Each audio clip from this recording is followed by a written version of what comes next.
Hello,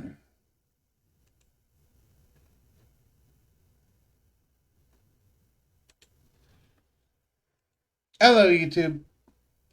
It's me, Bugboy1014. Let's continue some Shining Force, shall we? Let me just put out these self-promotions for everybody, and then we'll get started.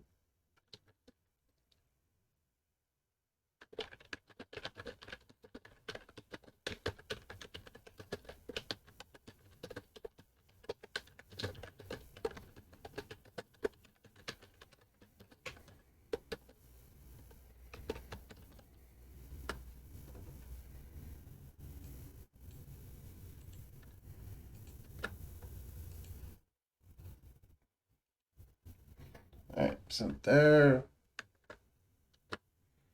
There.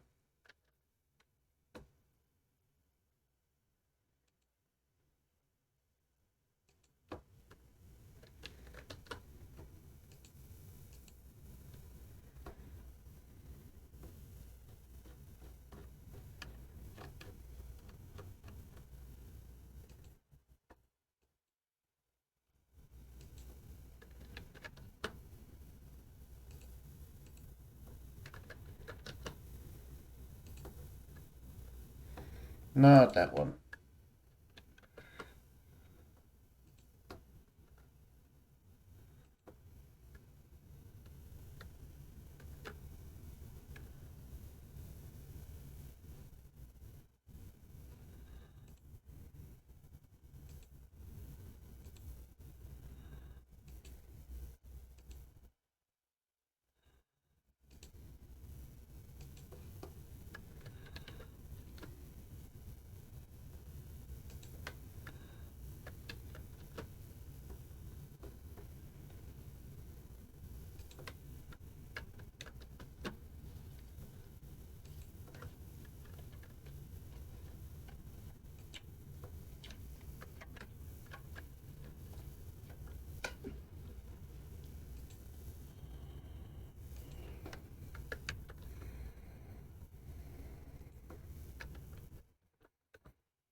Okay. Alright, I got all the self-promotion out here. Ah. Oh, I didn't mean to exit there.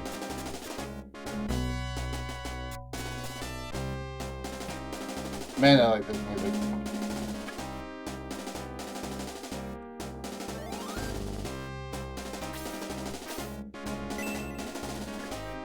We actually can't go in there, believe it or not.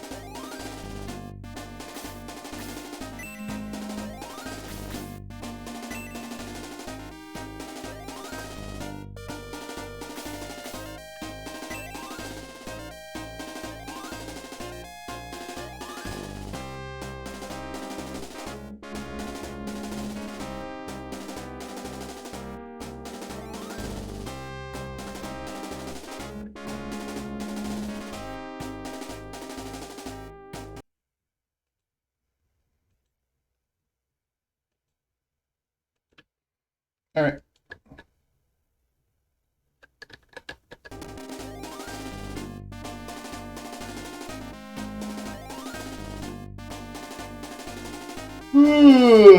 Okay, so last time we fought our way through here. I don't remember exactly why, but we'll push on forward.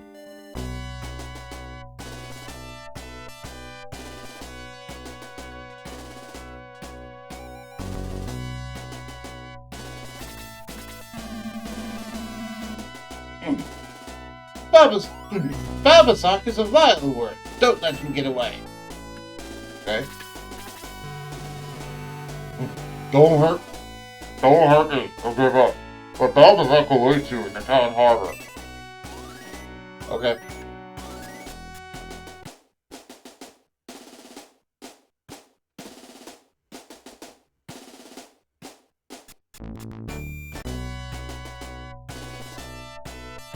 So we have the battle music as the overworld music. Interesting. You provide money, I'll provide supplies. What will it be? Ah, these types of supplies. Okay. Ooh, Zigoi. The freaking thing.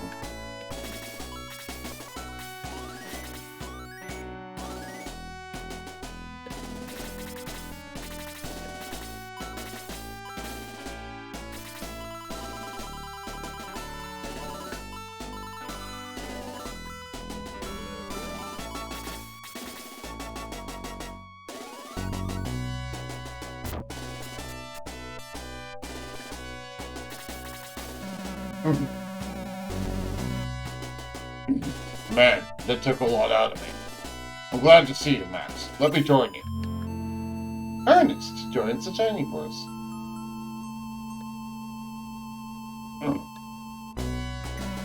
I really could use some rest. I'm going back to your headquarters. See you soon. What did you do?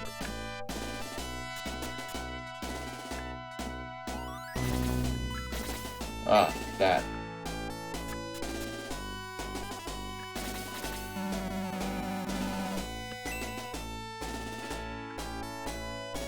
Oh, shut up, lady.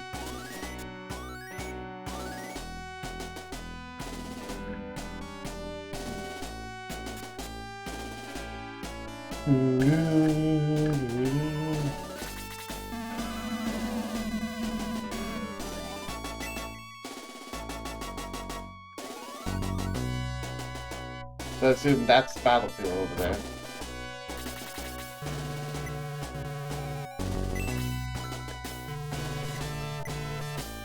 Anyone hurt?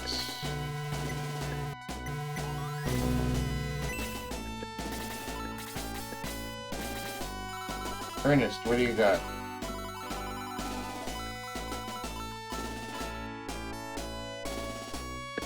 Just a regular bronze lance? That will not do. Well, same rules as usual apply. Well, what's up with you? Don't go easy on Balbazak. He's one nasty fighter. Okay.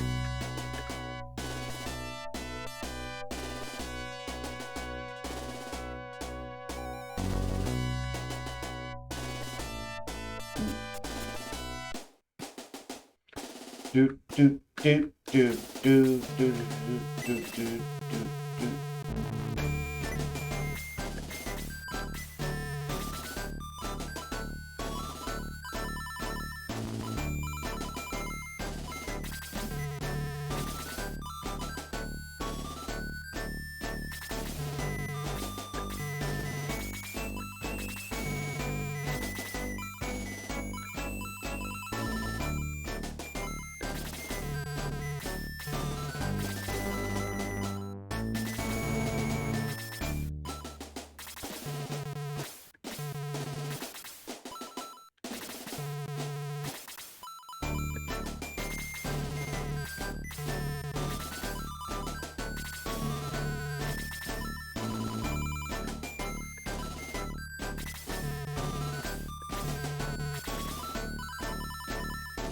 And that's about it. So, into the Balbazak fight, this will be our force. Quite a little haphazardly group, but hey, it's our force.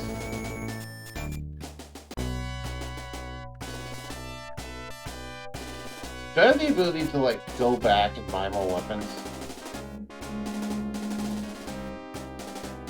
I hiked all the way back to the town to go buy weapons.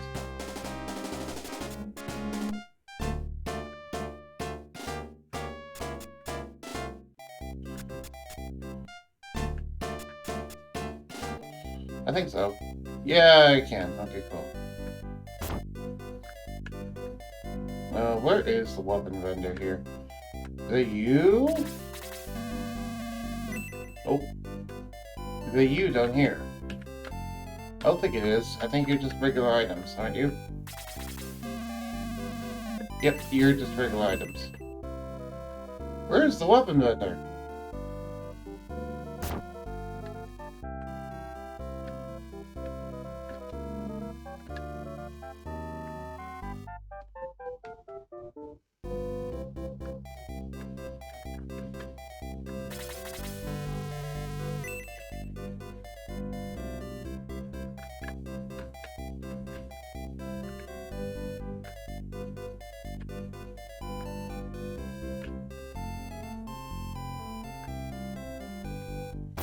There you are. You're the weapon vendor. If you want weapons, you come to the right place. Yes, I want weapons. So I'll only buy a power sphere. Let's see. Give that. Yeah, I'll give it to Ernest, but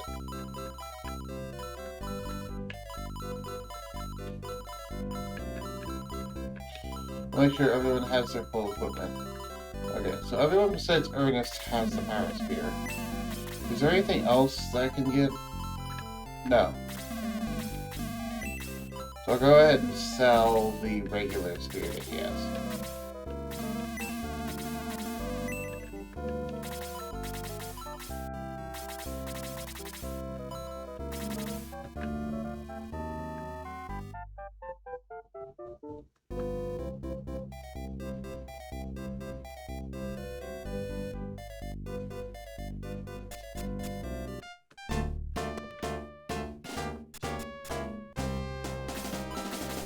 I equipped him with it, right? Not Max. Ernest. I equipped you, right? Yeah. Just double checking.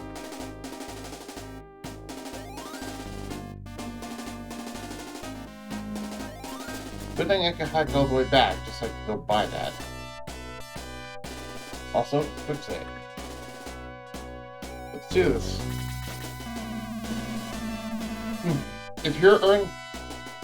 If you're in this threat, you must be okay. I'll open the door.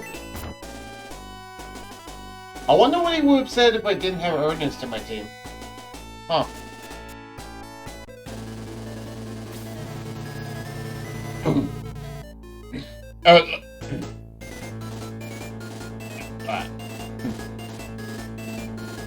At last, we meet, Max. Soon, you and your misfits will trouble us no longer. Yes, that is Bulbasaur, a commander of the Ruthless Army. You must destroy him. Okay. Okie dokie, boss. This guy, that guy, that guy. That guy.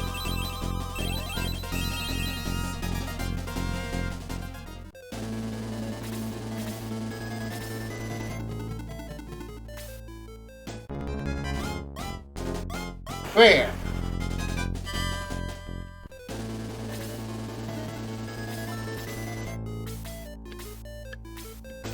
Match.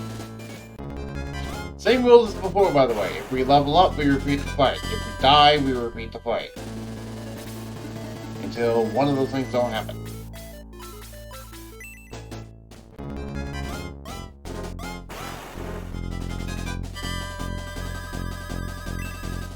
You leveled up, so you end up having to repeat the fight.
Nice, crit.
Ugh. Do.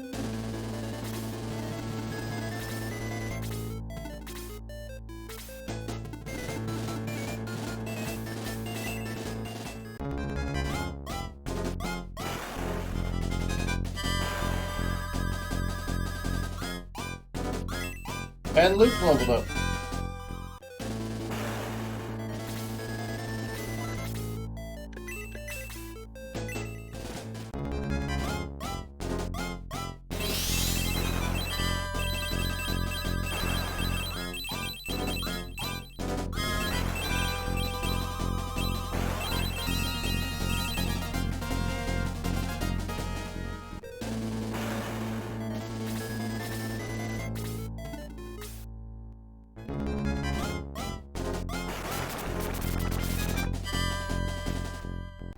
Alright.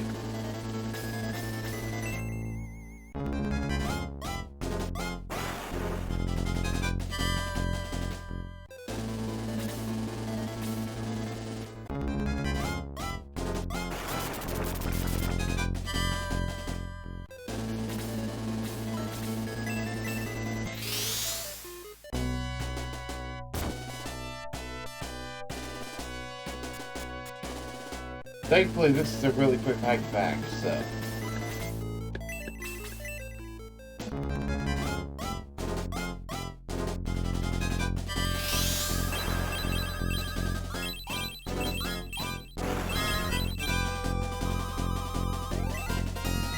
Then we go leveled up.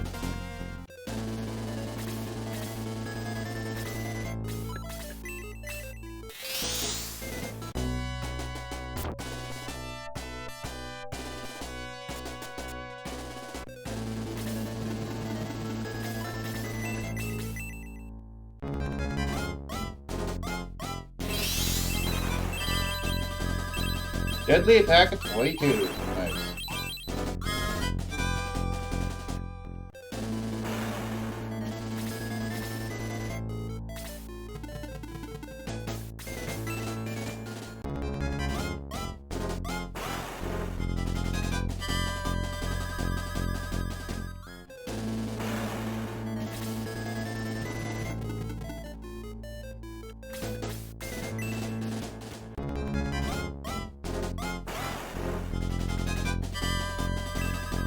Max leveled up.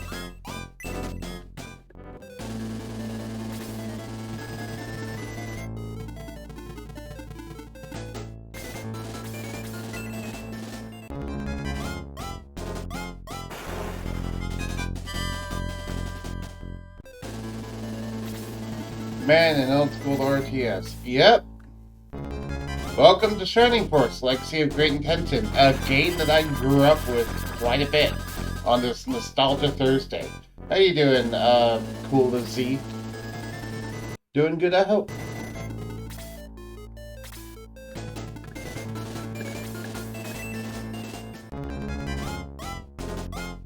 I'm just here chilling. Cool. Welcome to the stream.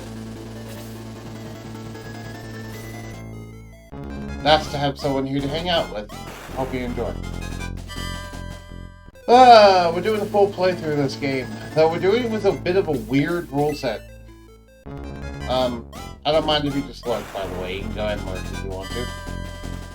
The weird rule set is that if we level up, we have to restart the match. If we die, we have to restart the match. And also we're getting every character. Also, anytime we get a new character, we need to swap out our highest level members with our lowest level, with the lowest level members in reserve. So, yeah, my team's gonna get weird after a while, and we're gonna keep repeating fights. But that's done for two reasons. One, to increase the longevity of the playthrough, and two, to, you know, level up units farther than people normally do. That's fine. Basically show, hey, what are some of the capabilities of these actual people if you actually bother to level them up? Because each time you leave a fight and restart it, quote unquote, you keep all the experience. So, Yeah. But besides that, this is just Shining Force.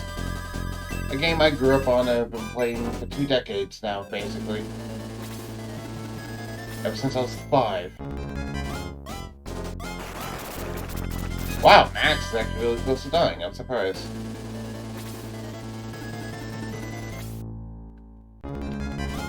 Yeah, I think it's pretty neat. And the only reason why I'm playing it this way is because of the fact of I've played this game so many times before that I'm like, hey, if I'm going to do it on stream, let's do it in a gimmicky way instead of just a legit playthrough. So that's what I'm doing. I'm doing a gimmicky way.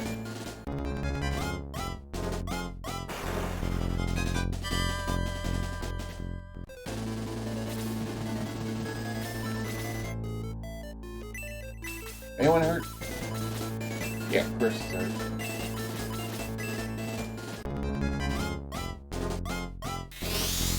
Have you ever played this game?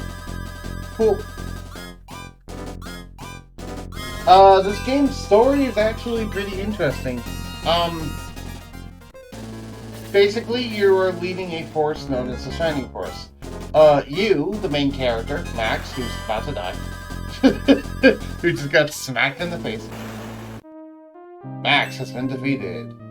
You white out, lose half your money, and go back to your freeze. Anyway, so you play as Max, and you're leading a Shining Force to go stop the nation of Runefist from basically releasing an ancient evil that was sealed away thousands of years ago. You're an amnesia swordsman that washed up on a beach with, like, no memory, and you've been training to be a swordsman for 10 years ever since then. And eventually, Runefist launches the invasion of the world, and the Dark Lord has returned from 1,000-year slumber, and it's now your job to, you know... Well, it's not that it's your job. You volunteer to go stop the armies, and you slowly assemble your force of Shining Force members over time.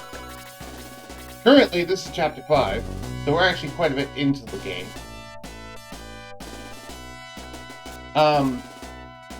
But yeah, that's basically the gist, and there's a whole large cast of characters you can do. I could get into more specifics, like what happens near the end, but I don't know how specific you want me to be. Actually, hold on, I just realized something. I know something I can do. Quick save.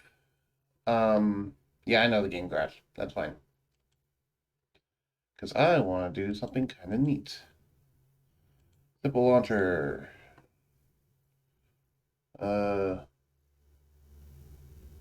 New game. I can show you the intro cutscene.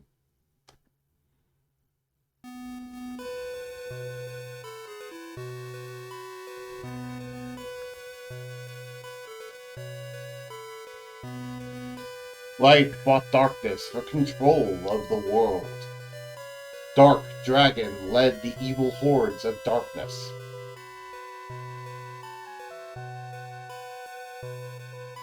Also, would you mind lowering the Game Boy MD so okay. The ancients fought back again with the power of light. Being lowered down to there. There we go. Dark Dragon was defeated and cast into another dimension.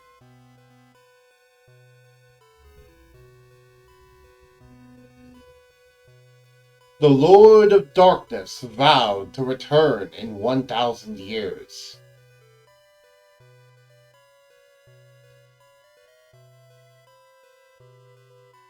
Time passed, and Dark Dragon was forgotten by all.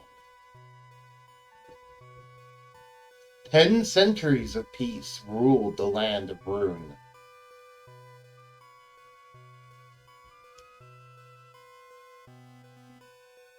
Until the kingdom of Runefist brought war and fear to Rune. Hordes of evil creatures ravaged every land. Here and there, strongholds of good still held out. But awaiting a hero who could wield the powers of light.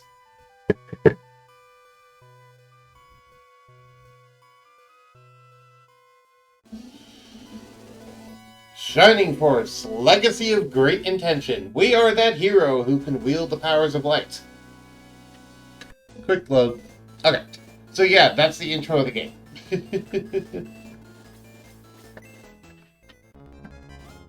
Bro, these Lord of Darkness type people swear they'll get revenge after X amount of time.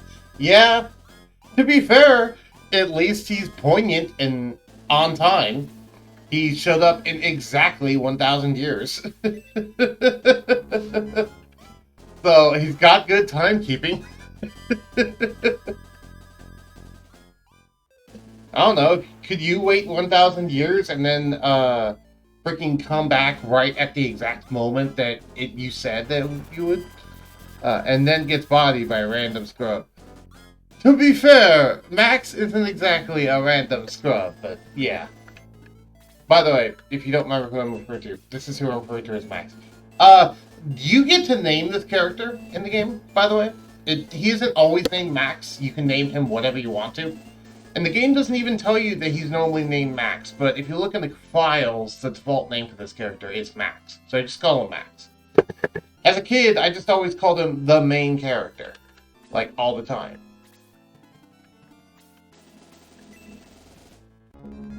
And yeah. Also, yeah, these are not knights riding horseback. These are straight up centaurs. If I am petty enough, yeah. Fair. Fair. Pettiness can drive a lot of things. Yeah. You're gonna notice that there's a multitude of races on not only the bad guys, but also the good guys' side as well.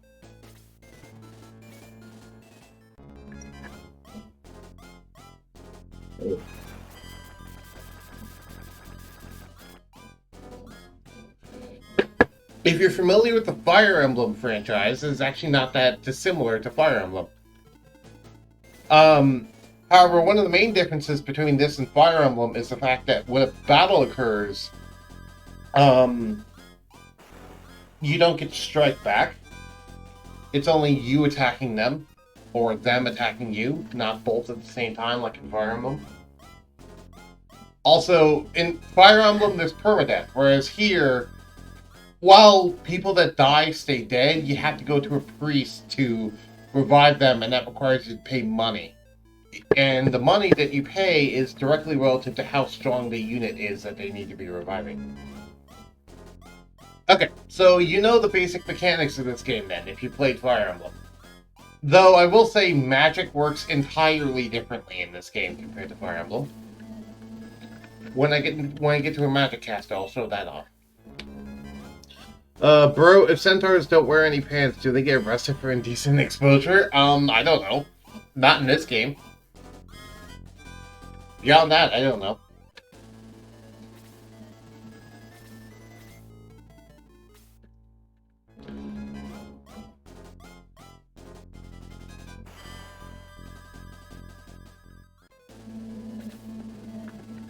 Doo-doo-doo.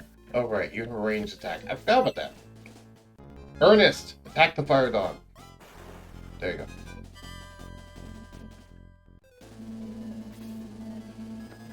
Anyway, so now I have a magic user. So, instead of magic being like a normal like tome, this is a healer, by the way. Instead of a magic being normal tome, you have a separate meter.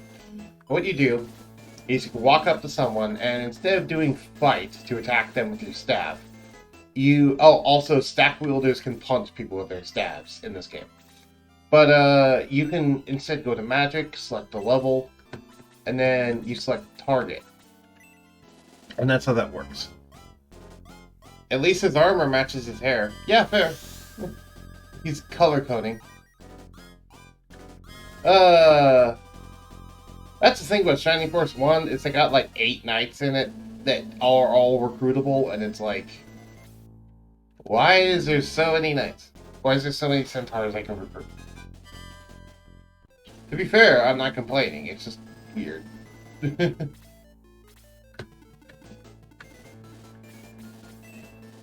So yeah, centaurs, dwarves, halflings, humans, elves, all in the forest. Dude. Who's hurt? No. You're hurt, but I can get to you not easily anyway.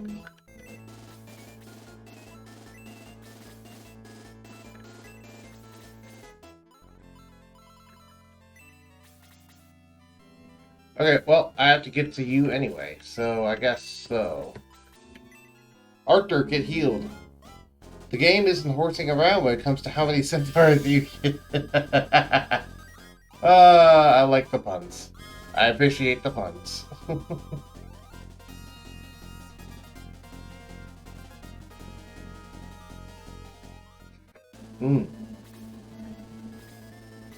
I used to do this on Tuesday, but I moved to Thursday because I wanted to rearrange my schedule so it's not as harsh on me.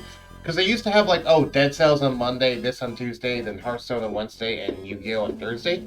But I realized that I shouldn't put the most skill-intensive game as the first game of the week, because the first game of the week is usually the one that I'm worst at because of the fact that I am not prepped yet. So, Lord. Hello, Heavy Mana Beast. How you doing? We're just talking about Shining Force, which is the current game I'm playing. Also, this is Domingo. Don't ask me what he is. I don't know. He's some sort of floating squid thing that can shoot freezing magic at you. Well, all I know is he's a very powerful unit in this game. Domingo's level increased to level 11. Okay, someone leveled up, so I have to repeat the fight. Next time it gets to be Max's turn, we can egress out of here. Games of Yore. Yes, it's Nostalgia Thursday.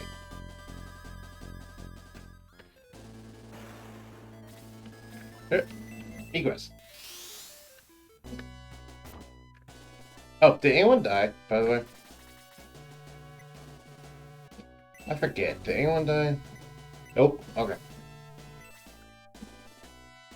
Get out of here, guard. I want to leave. Please, thank you.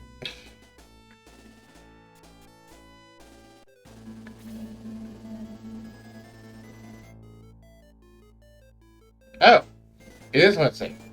My bad. I forgot it's Wednesday. Nostalgia Wednesday. My bad. I completely forgot it's Wednesday, not Thursday. Well, whatever. This is the day I have assigned to do...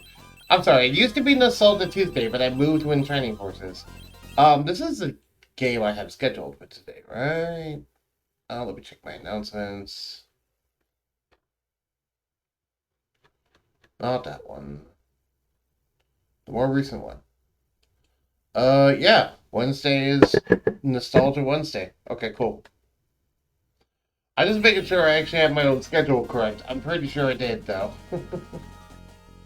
I have a Discord server, by the way, if you don't know, and if you want to come hang out with me, that's where I post most of my stuff. And yeah, I posted my streaming schedule, last month, like, on the 28th of last month. So that was less than a week ago. About 6 days ago. Wait, was there 31 days in the past month? Or was there 30? I forget. It's fine, I barely remember what century I'm in. What are you, a time traveler or something?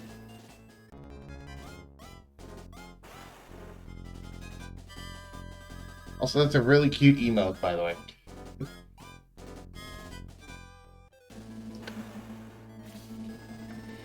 Do do do do do do do do do.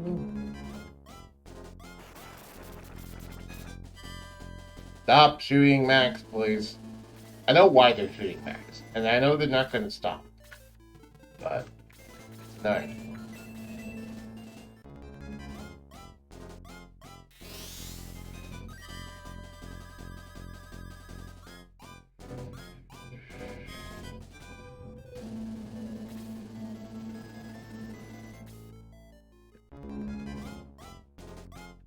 I just keep track of summers. Okay. Wake me up When September ends. I don't know why that made me think of that song, but it did. Ah, Ken leveled up. Only good time to stream. What do you stream that requires it to be summer? Or are you just talking about like the temperature in your room in general? Or do you not stream in your room? I don't know what you stream. So, offhand. I probably watched it before, I just don't remember offhand because I have a horrible memory. Apologies for having a horrible memory, but I do. Ah, Luke leveled up.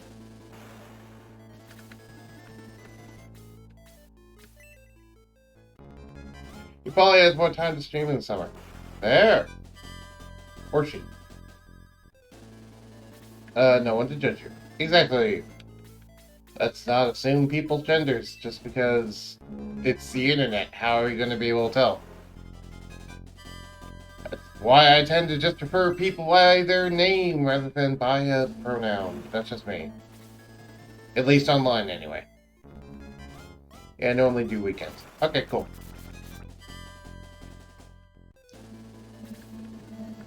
I mean, it's obvious from my voice, which I am, but that's just me.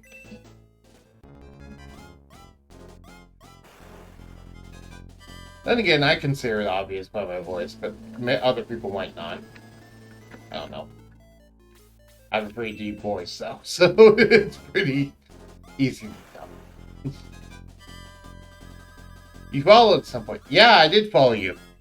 I know I followed you at some point. I recognize your username and I recognize your speech pattern. I just don't remember your content. But that's okay. Why is there a random mannequin here? I just realized. Why always a man? Ah, okay.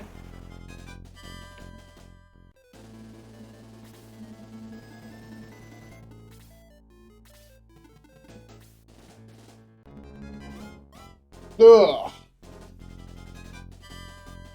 Ugh. Stretchy, stretchy.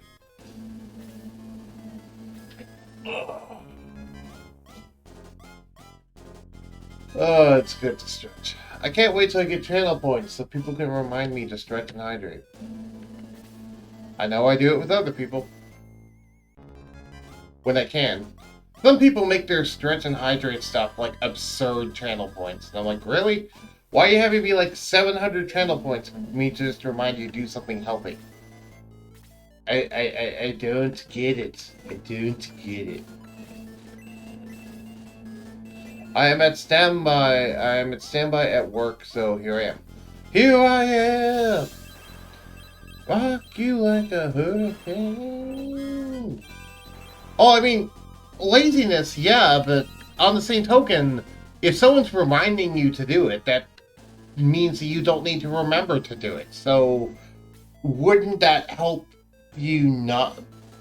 Wouldn't that, like, help you be more lazy? I'm a year in and I don't have points. Fair. To get points, you need 50 followers and an average of 3 viewers per stream. I currently have 52 followers, but I don't have an average of 3 people per stream. So... I forget if it's 3 people per stream or 3 people active per stream. But it's one of those two. Yep. Rock you like a hurricane. I haven't streamed in like 2 years. Yeah. Meanwhile, I haven't been streaming for 2 years. It was just... One day I bought the game Dead Cells, and I saw it had Twitch support, and I had nothing that I was doing the majority of my time. And I basically don't have, like... Okay, I do have a job, but it currently has no business, thanks to pandemic stuff. So, I'm like, well, if I'm not doing anything most of the time anyway, and I don't really have a day job right now because there's no business, and I'm going to be playing this video game all day anyway, why don't I just stream it? So, I did. And I got all the setup and everything, and ever since then I've streamed, I've streamed every single week, and I've tried to stream every single day besides Sunday.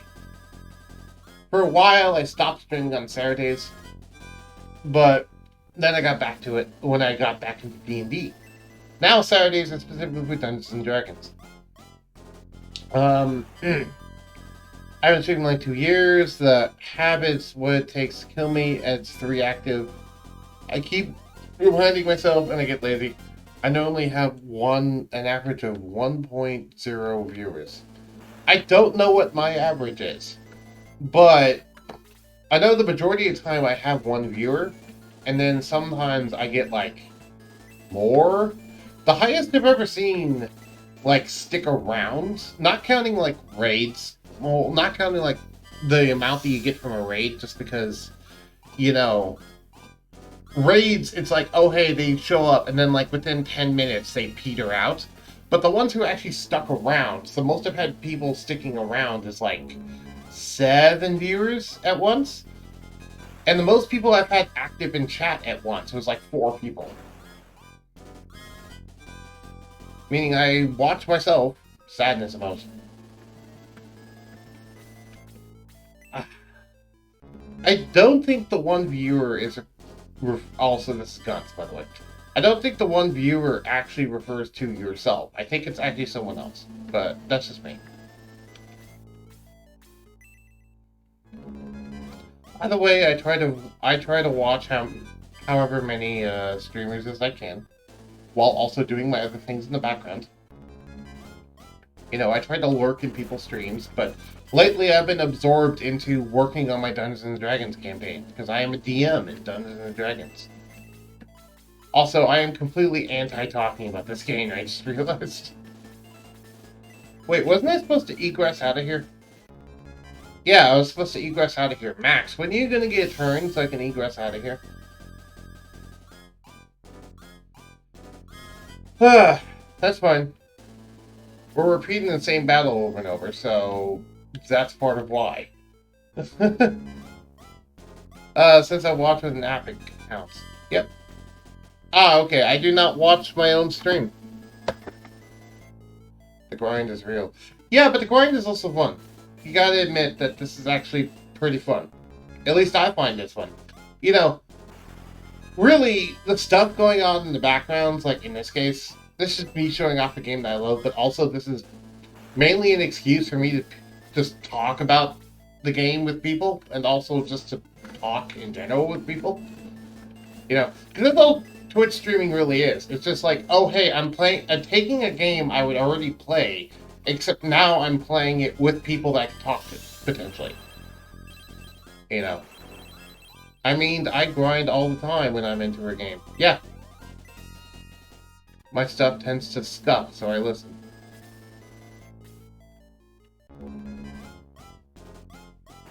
And the thing about this game is, there's no way to repeat battles, heavy mana, other than egressing out. Once you've finished the battle, you can't ever go back.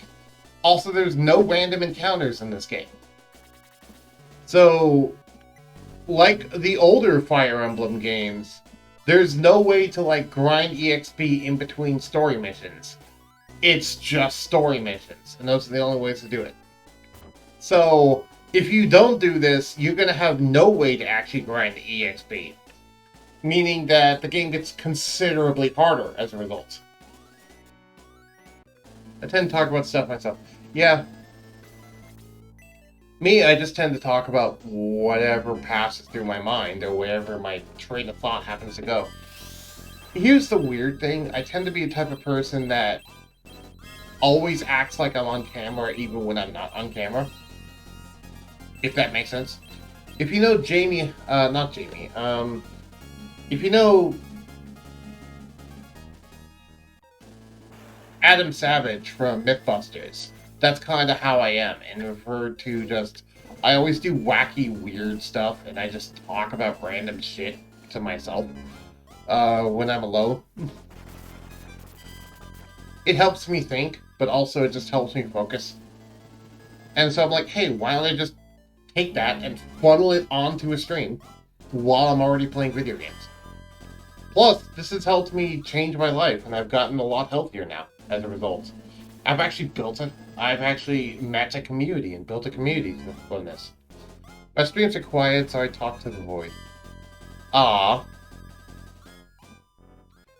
Oh, weren't you playing that one Forest game, if I remember correctly, last time? Didn't I, like, follow you recently, actually, now that I think about it? I don't remember. I think I did.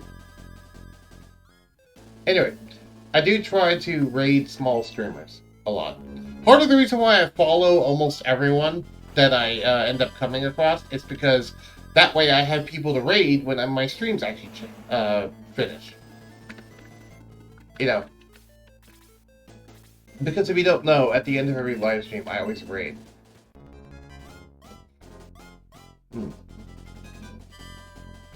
After this battle, I'm gonna go get some more water. But I'll go ahead and do this fight before we do that.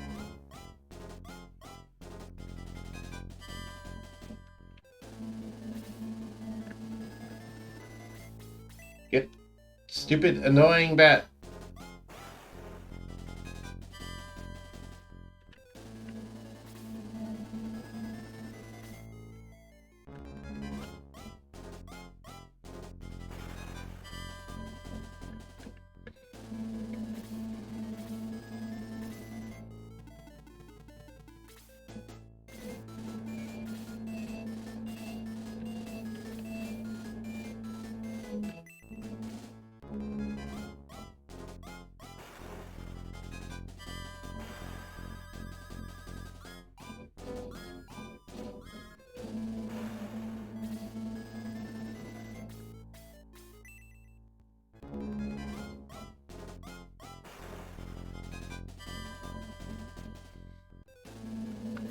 Heavy Mana Beast, thank you for the follow. I appreciate it.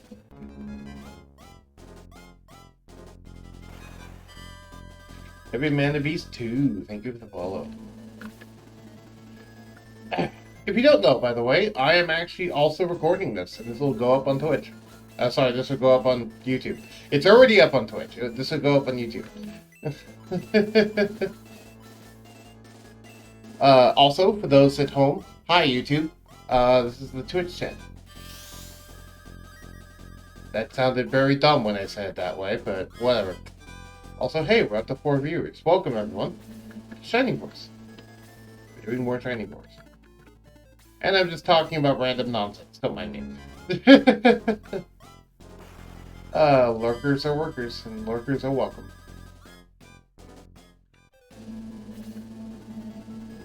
Oh! Hey! Cool AZ joined the server. Cool. Hello, Bug Boy. How goes the grind? The grind goes good. We're all the way up to Balbazak. And I was just talking about Shining Force with them. How's your ROM hack going? It was a raid, not a follow. Oh! Wait, it was? No, it was a follow. It says right here it's a follow.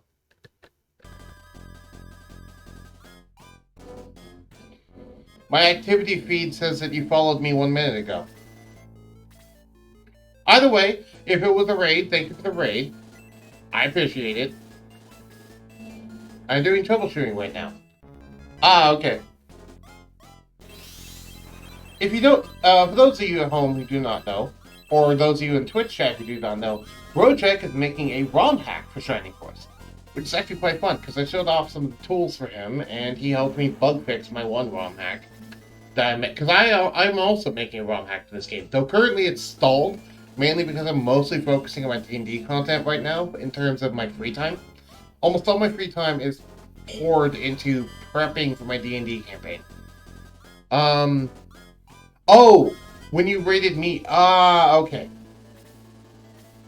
Yeah. I gave you a raid, that's what it was. I gave you a follow previously. The only reason why I was able to raid you is because of the fact that I previously followed you. And yeah, the reason why I raided you is because you only have one streamer. Yeah, I'm glad you're happy. I hung out with you for a bit. Because yeah, usually when I go to raid somebody, I usually look, number one, how many people are currently watching their stream? And then number two, what are they playing? you know, as long as both of those factors are good, then it's like, well, I'll go for them. I usually try to raid whoever has the lowest amount of watchers. That way, because, you know, it should have the biggest impact. Because I only have, like, at most, like, 3 to 7 viewers, if that. So it's not even like my rating party's all that big. So rating a person who has, like, a couple dozen people watching them isn't going to matter much. But rating a person who has one person watching them, well, that's going to make their day. And that's why I do. Yeah, I'm glad you're happy. I added a new item shop in Chapter 1. I made it so the wife of the friar in the woods is an item shop. Oh, cool. I have no idea how to add in shops. That's pretty cool. I do long play style. It doesn't draw in much. Keep at it. You know. Here's the question, Heavy Mana Base. Are you happy with your own work? Do you know the quality of your own work?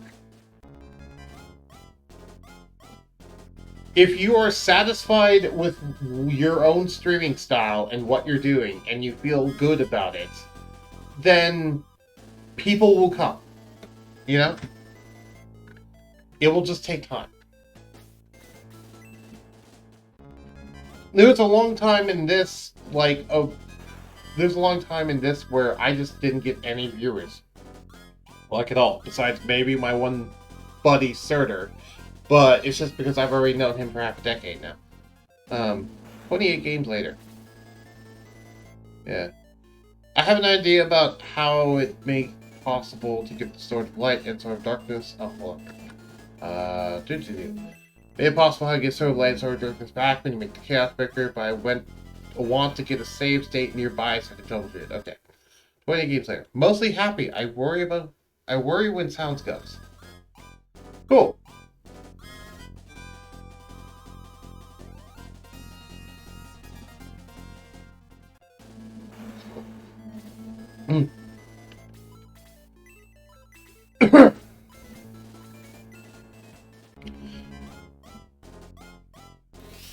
See, because I've noticed one thing, and that's the fact that most often, especially when it comes to smaller streamers, people tend to stick around for a streamer that actually is enjoying what they're doing. If that makes sense. You know, and I know that sounds weird. Because it sounds weird to me. I don't know quite how to articulate what I'm trying to say. I apologize. You had asked about how the Sword of Light and Darkness back, so I wanted to give it a shot. Thank you. I appreciate it, and yeah, I would like to know. Also, has anyone leveled up? I forget. I don't think anyone's leveled up yet. Meaning that we might actually be able to finish this fight. But, Diane just leveled up. Okay. Well, I just said I don't think anyone's leveled up yet, but then someone immediately levels up. Freeze him! My stuff can also be niche. Luke just leveled up to chapter 16. I assume you mean level 16.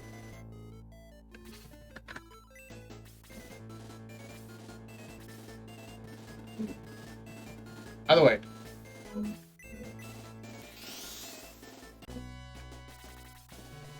Yeah. Leveled up to chapter 16. I don't think there is 16 chapters in this game. That'd be interesting. Just have a Shining Force where, oh hey, chapter 8 happens, all this sort of stuff, and then just chapter 9 is what, wait, what? And you just kind of go into the Shining Force final conflict game just from that point onwards. Like, yeah, let's just seamlessly continue the story. Console streaming isn't easy. Yeah, I have never attempted console streaming. Personally, I do PC streaming with OBS.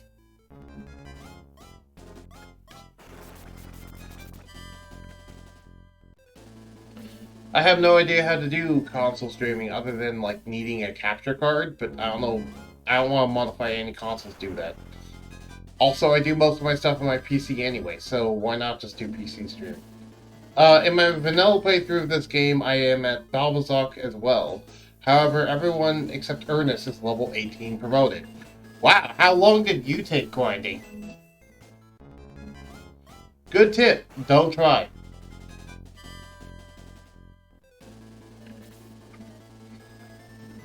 To be fair, if I had an interest in doing it, I would try regardless of the tip, but thanks for the tip. uh, at some point, I might. If at some point, if I start earning more, if I start actually earning money off of streaming, I might actually think about getting a model of some kinds. You know, something to actually physically represent me. I mean, I have the bouncing picture, but that's about it. And I could potentially get something more. I'm not even sure what the heck I'd want, though. Hmm. Either way, not really too long, as I'm doing a minimum party one. Oh, okay. Well, Xbox and PS4 have integrated streaming. Neat. I do not own an Xbox. I do not own a modern Xbox or PS4. You're more advanced than me. I have no form. Do you want to know how to get this bouncing? There's actually two different ways you can get the bouncing avatar thing. Though, to be fair, I don't know if they work for console. I don't know if they work for console, but I do know that, they work for PC.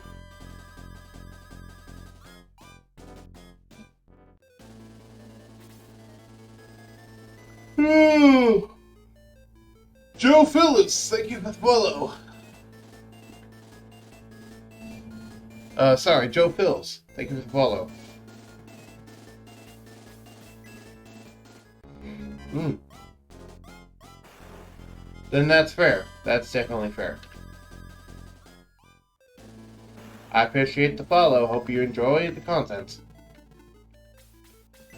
If any of you would like to watch my entire playthrough of Shiny Force from start to finish, not just this session, but all of them, I have them uploaded on YouTube. I upload my live streams a week after they come out onto YouTube. Be right back. Take your time, Mana Beast. Take your time. His cape is moving really fast because of the quick spell on him.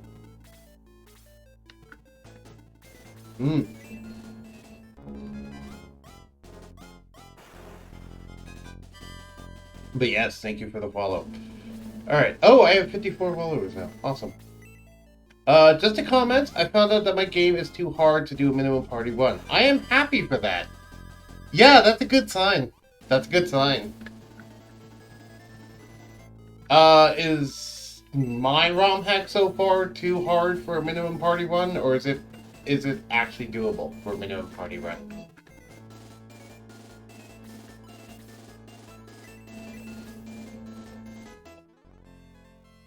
Do I care about slow? No, I do not.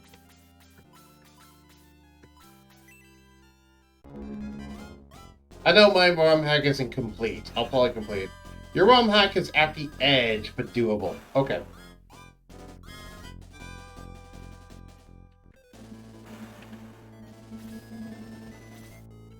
I'm glad I got you into ROM hacking, by the way. I'm excited to see what you can do. And hey, Grotech, if you ever actually finish your ROM hack and, you know, make it fully, like, done and everything, I'll potentially play it on stream. Just, like, do either play it for a Variety Friday or do a full playthrough, one of the two. Because that sounds like fun.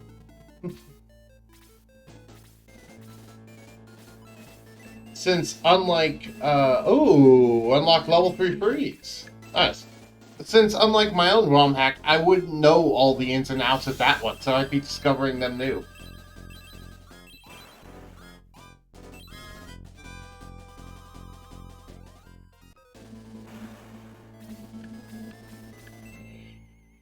Alright.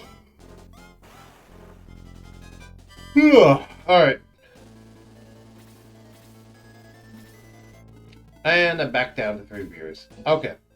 I was at 5 for a bit there, and I was happy about that, but I'm back down to 3. That's fine. Not a big deal. By the way, hello, good morning, good afternoon, good evening. I always enjoy watching someone play Shining Force, and sometimes the streamers are chill and fun. Well, I hope I'm chill and fun. I may not necessarily always be chill. Well, okay, I don't rage, but I am kind of talkative. I do talk a lot. Besides that, though, I don't really rage at things. And yeah, I'm playing Shining Force. I'm playing under weird rule sets, but I am indeed playing Shining Force, and I've played this game for 2 decades now. Ah, thank you. I didn't realize Court leveled up. But welcome to the channel, Joe Phyllis. Ah, hello, sir. Nice to see you here. Nice to see you back here.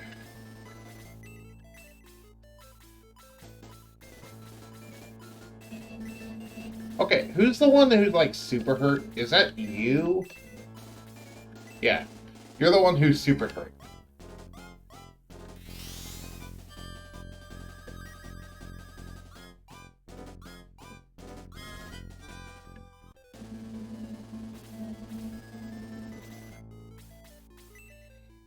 Take your time, Gotrek. Take your time. Diane with her pink hair. I still want to know how she naturally has pink hair. That's fabulous hair. I wonder if she dyes it. It doesn't seem like it because it seems like it's her natural color, but I wish it. Then again, I wouldn't really want pink hair as my natural color now that I think about it, so I guess I don't know why I'm talking about that. I guess it's just something to talk about. I always find it weird that the slow spell doesn't actually work. A minimum party run is a run where you try to recruit as few people into the Shining Force as physically possible. Basically, you're recruiting the minimum people required by the game. So, the game has a ton of optional characters that you can recruit. However, a minimum party run goes out of its way to recruit as few people as possible and still try to beat the game.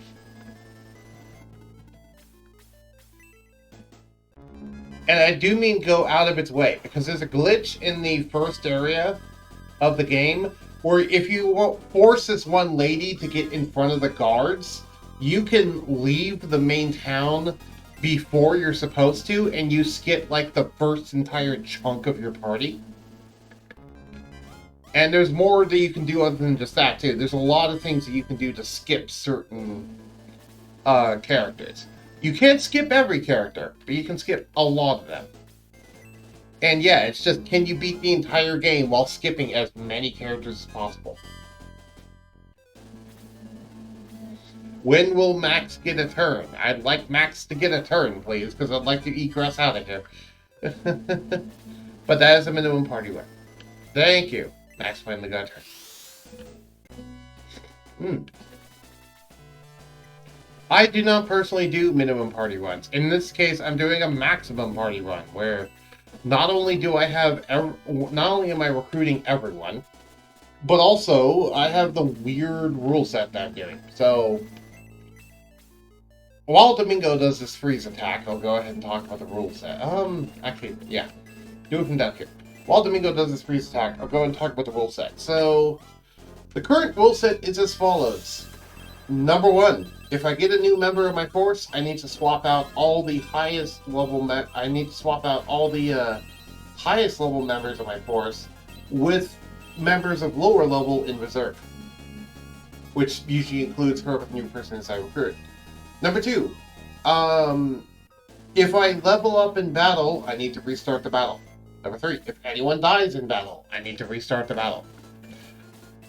And those are the rules. Besides that, just beat the entire game while recruiting everyone. And Kojikichi leveled up. The reason why I'm doing this rule set the way I'm doing it is because of the fact that that That way, we can level up every single member of the Shining Force, even units that people don't normally ever want to use. And we get to show off what each person can do at higher levels. You know, everyone gets their chance to shine because everyone is forced to level up a bunch. It also extends the playthrough and length of the game, because this game is actually relatively short if you just try and blaze through it. Especially if you're someone who's played it for 2 decades like I am. A lot of people are leveling up. Well, that's good. Have them all level up at once. That way they don't do it later. Artillery! Blast.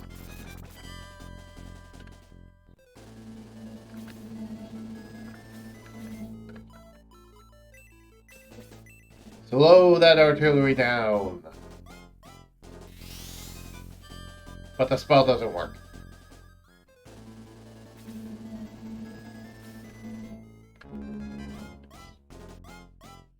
So yeah, that's what I'm jokingly calling a maximum party run, where I'm not only getting the maximum amount of people in my party, but I'm also maximizing the party at the same time.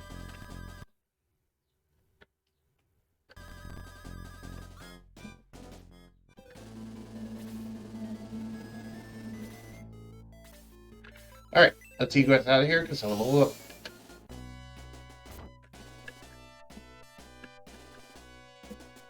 Thankfully, between this fight and the thing, it's actually not that far of a distance.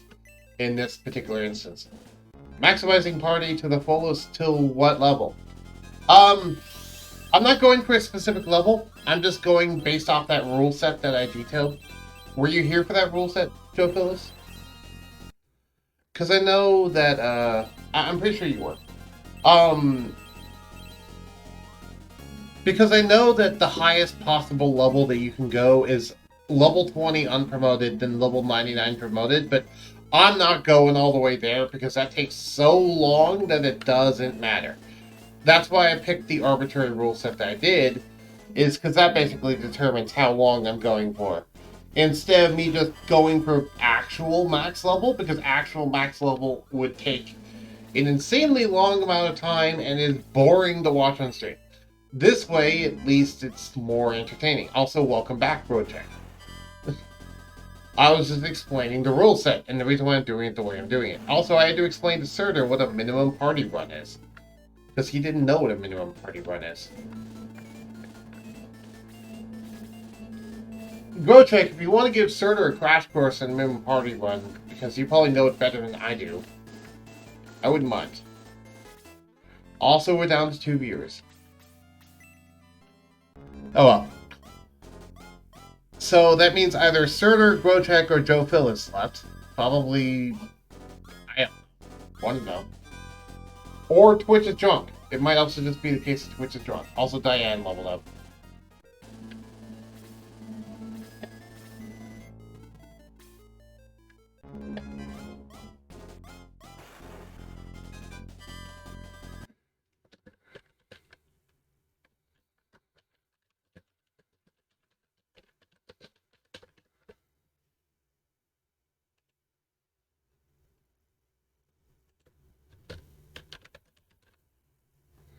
I'm going to change the stream title so that people know more what to expect in it.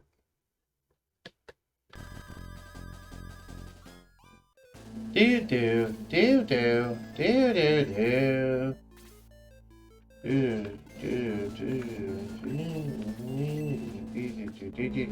do.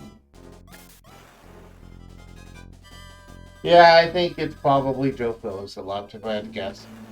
This is my guess, though. He might prove me wrong. Hi, Guns. You're not getting much of any chance to fight. Sadly.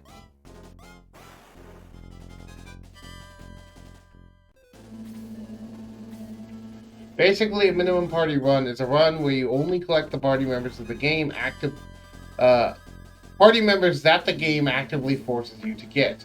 One interesting part of this type of run is that you are supposed to use a coding issue to avoid the initial party members. Yeah, I talked about that, actually. How you're supposed to make that one woman path into there to block the guards so you can get down and through the initial fight without actually having any party members. I mean, Twitch is always terrible with me. For a rare case, I am under 15 seconds of stream delay. How is it rare when I have over 100 megabits of download? I don't know.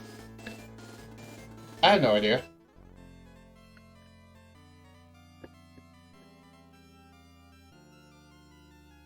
Currently, it shows I have no dropped frames and I'm running at a smooth 60.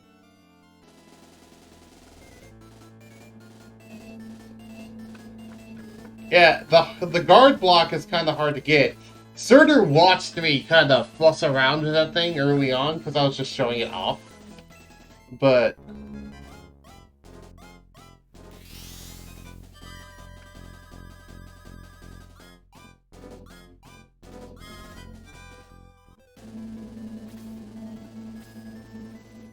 Hi, Artelli.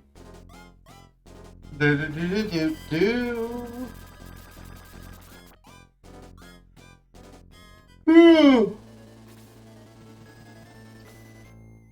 Ugh. Okay, that should be enough. Yeah, but the problem is he keeps having drops. He keeps having random moments where it's like, oh hey, you know, Twitch just stops working randomly.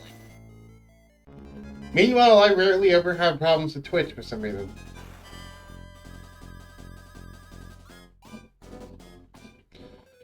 Hey, Grotcheck, did you play this game as a kid on Sega Genesis? I forget.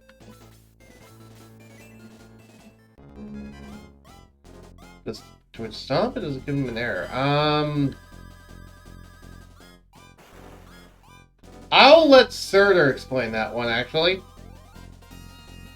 I did play the game as a child. Cool. What kind of controller did you use? Did you use the regular Sega Genesis controller, or did you have any, like, of the other kinds of controllers? It just buffers up until I'm usually, like, 15 seconds late. Yeah.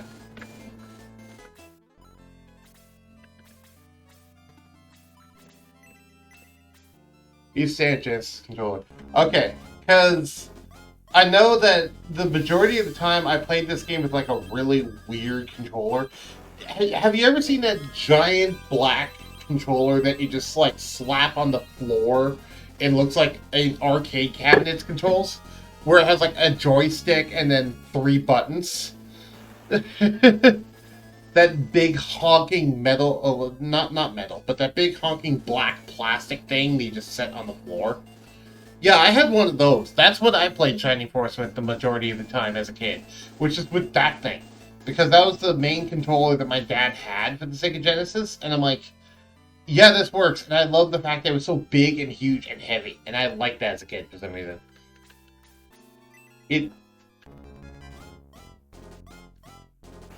Like when your connection is too bad to watch a YouTube video as it's being loaded. Yeah.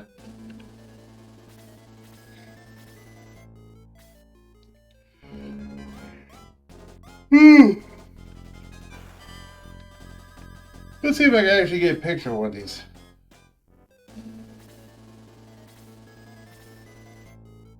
Interesting, because I have a different issue. Every few minutes, Twitch give me an error code of #2000. Once I get that, I'll have to re-upload the stream. Ah, sorry to hear it.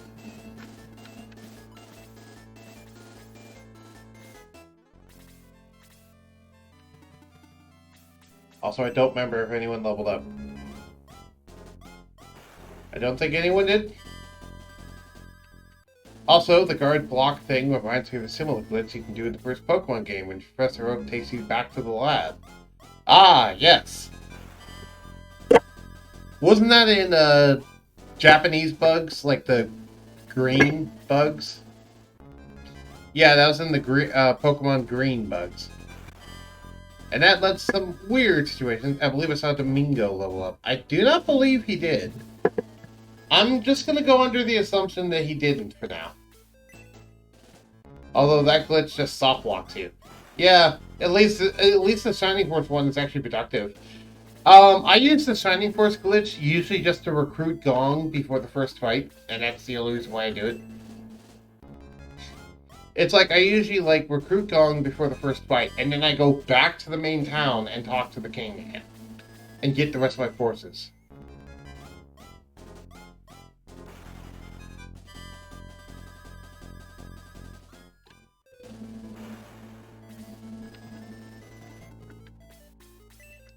But yeah, I'm going under the assumption that no one has leveled up.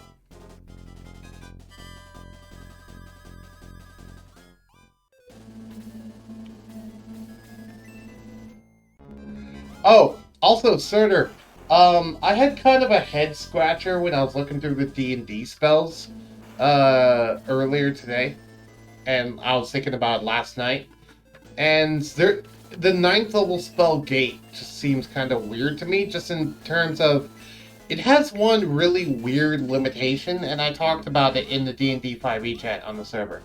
I'm curious about your opinion on it, just because of how you are about technicalities and things.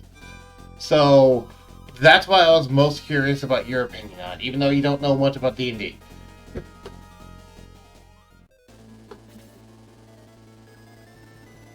Just because I have no idea why it works, why it has to work that way that it works, and doesn't work the way that logically you would think it could work.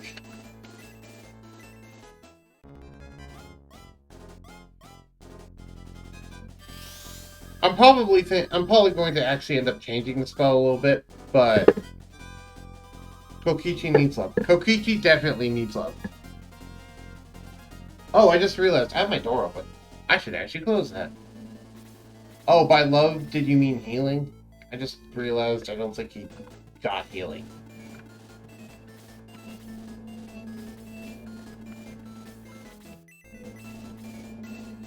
Sorry about that. I completely forgot that Kokichi was even in the healing range. That's fine. If he dies, we'll have to restart it, so it's not a big deal.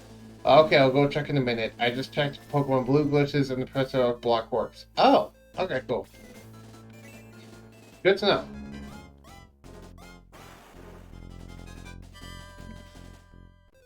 Someone else who needs love is Guns, because Guns is not getting nearly any action here, and it's kind of annoying.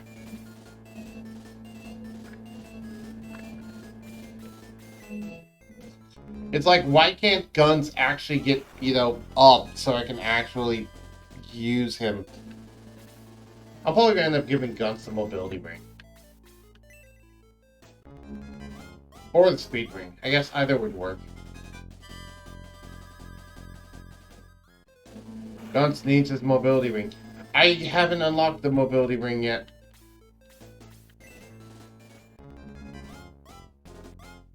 Why is there a random evil puppet in this mission? I don't understand why there's just an evil puppet in this mission. That's always been weird to me. Okay. Kokichi, heal my brother.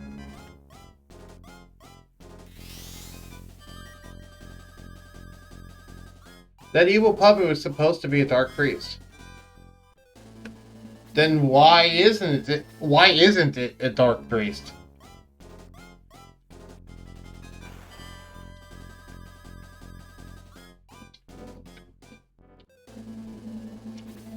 Evidently. Someone screwed up when they coded. Okay, so it's just straight up a coding error, like typing in the wrong thing. Oh, that's funny. See, a dark priest would make sense there. Our evil puppet doesn't. See, as a kid, I thought it had some weird implications of like, oh, it's Michelle affecting him, blah, blah, blah. But I'm like, but wouldn't they actually outwardly say that? And we know it's Dark Soul doing it, not Michelle.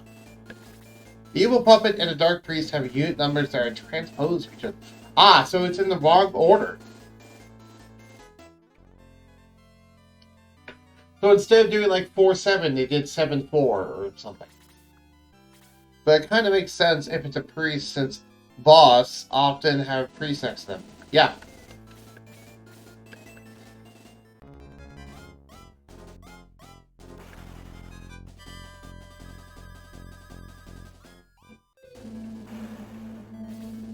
Also, welcome back, Joe Phyllis. I noticed you had left for a while.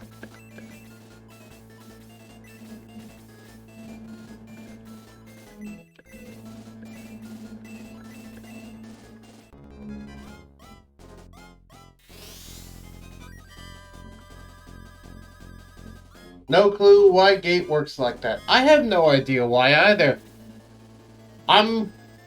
Since it doesn't make any sort of sense to me and I'm the DM, I'm just gonna change it so it doesn't do that, because why the heck is gate doing that?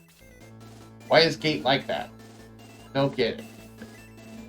And I know you don't get it either, but my point is just, yeah, that's why I'm gonna change it so it doesn't have to be that way.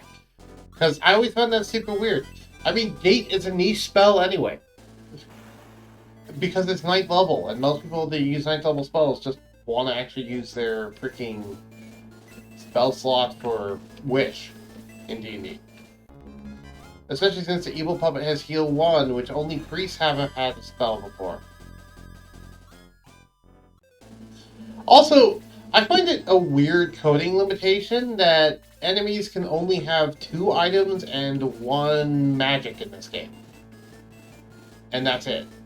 I always found that super weird. They can only have 2 items and 1 magic, and that's it.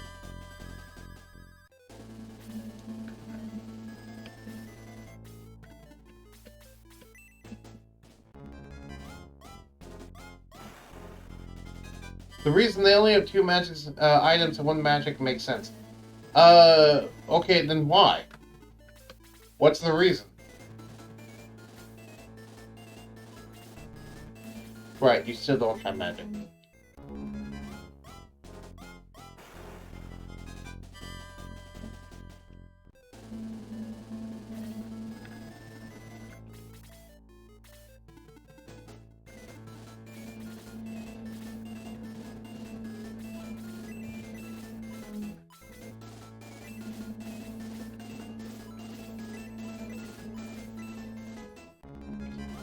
To make it simple and not that OP, perhaps?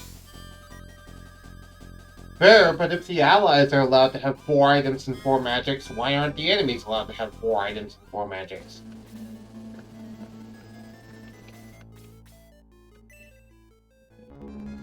It seems only fair.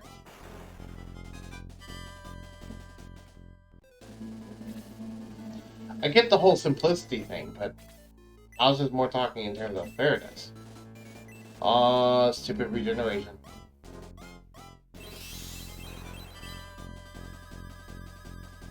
I was like, are you actually going to attack at some point? Are you just going to sit here and take this? The game is not sophisticated to give the AI the ability to use multiple types of magic. Additionally, the first item is the weapon to be equipped, and the second item is the ring to be equipped. Okay. So the game is not sophisticated enough to give them items that they can use? Question mark? Also, I think this will be the end of this mission. Yep. Balbazar gets defeated. Gokichi levels up. Max! Max, take the ship, but please, spare my life. Please! Yes. Thank you. Take the ship. Go out to Dark Soul. Balbazar, you betrayed me. No, no, please, Dark Soul, leave me in peace. You disgust me, Balbazar. Leave you in peace? I will leave you in pieces. Forgive me. Too late, worm. Receive your punishment for failure. I am dying. I am dying, Max. You must kill Dark Soul. Free Runefist. Take the ship, as that fool said. You will not survive the voyage. Thus did the Shining Force free Urin Batal and set sail for a land of legend. Chapter 4, The Great Fortress of Balbazok, ends. Would you like to record your exploits? Yes? Quick save. Chapter 5, Gateway to the Hidden Shrine. After a week at sea, sentries spotted a horde of monsters approaching the ship.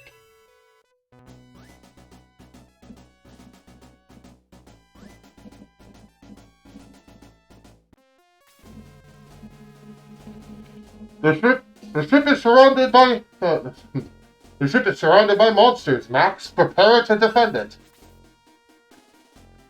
All right. Now let me look at stream chat again because I messed up. To make the symbol not the OP, the game is not sophisticated. Blah, blah. Flashing lights.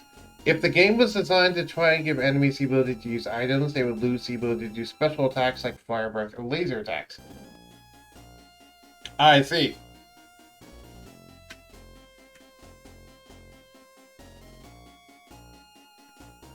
I guess hardware limitations of the Sega Genesis.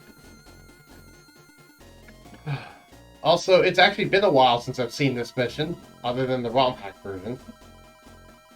There's less enemies here than I remember. And then again, aren't there like gargoyles that appear down here, if I remember correctly? Also, is there any secret items I've missed? Go check, because I don't know of all of them.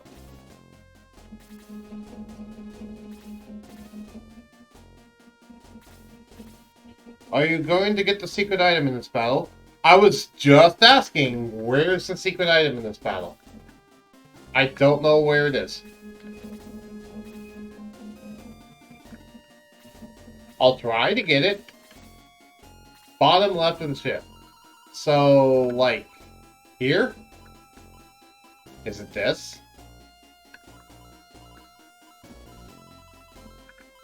Or is it, like, over here? I'm going to assume it's that. One to the right of your first point. So this. It's this one. Okay.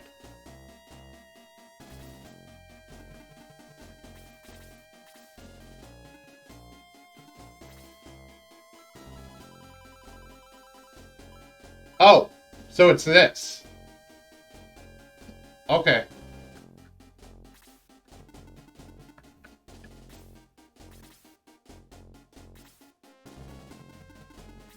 Okay, I didn't know quite what you meant by bottom left of the ship, so that's why I was just asking. I have never gotten that secret item before, so I'll go ahead and go get it. That is the second moonstone. Okay. I assume the second moonstone has no purpose. Okay, being called for tech work. Alright, take care, Heavy Mana Beast. Hopefully the tech support goes well. Best of luck. That's all I can say, given what I know about tech support.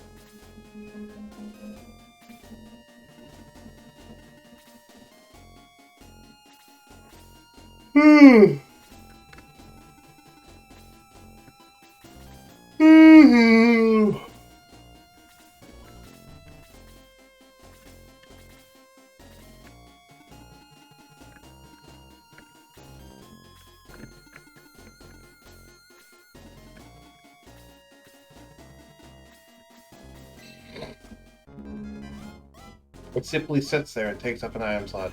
Can you sell it? Are you able to sell it? Or is it just, like, literally useless?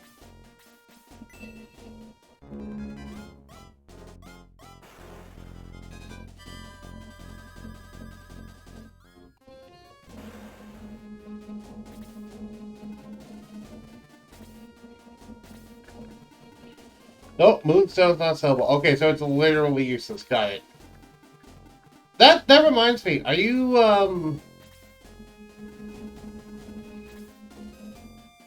maybe in your ROM hack you could, like, do a second thing, like, have a second use for the Moonstone. I don't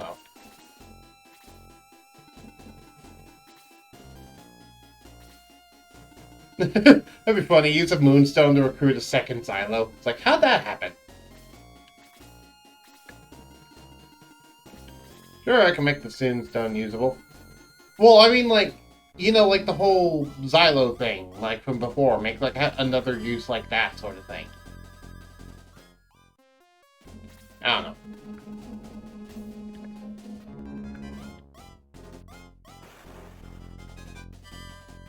You would need to find a second alchemist to make the Ludo. Fair. Or you could just, you know, have it so that instead of finding a moonstone there, you just find a lunar dew. That'd be another option.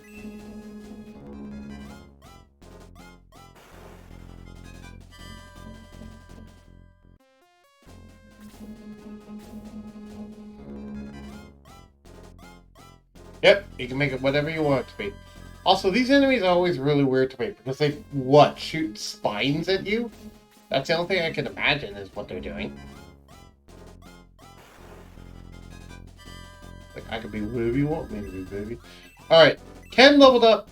That means I'll need to go repeat this fight. However, I'm going to go get the secret item first before I go repeat the fight.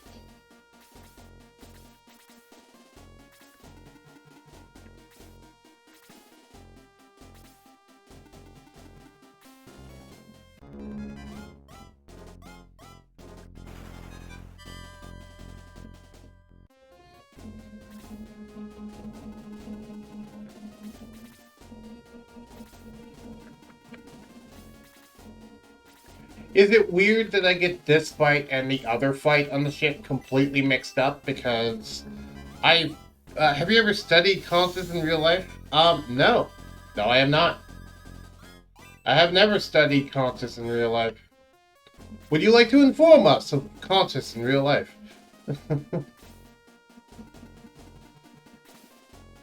I always found this fight interesting, just because of how many flying enemies there are. I always thought if you're going to do a ROM hack where another player controls the enemies, that this would be like the most interesting fight to do it with, just because of how many flying enemies there are and how unique flying enemies are in terms of capabilities.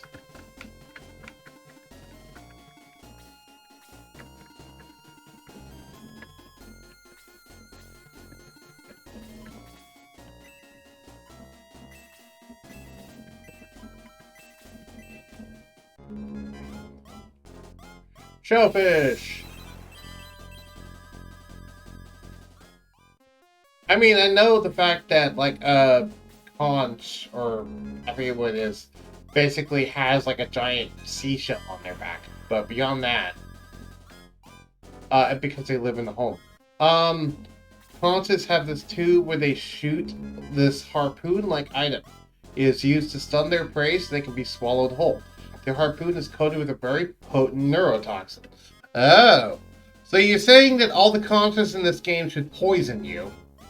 Is that what you're saying? That all the conches in this game should poison you?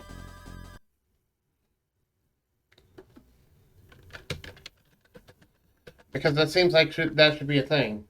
Maybe that's an idea for our ROM hacks. It's like your ROM hack in mind. Just have the conches and shellfish poison. In this game? Well, I mean, like a 100% chance to poison is more what I mean. Because, wow, what a knowledge you have, Grotcheck. Yep. Grotcheck is a smarty pants, definitely.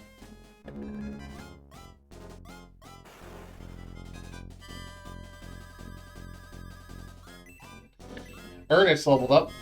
But again, we're waiting to repeat the fight until after we actually get that item.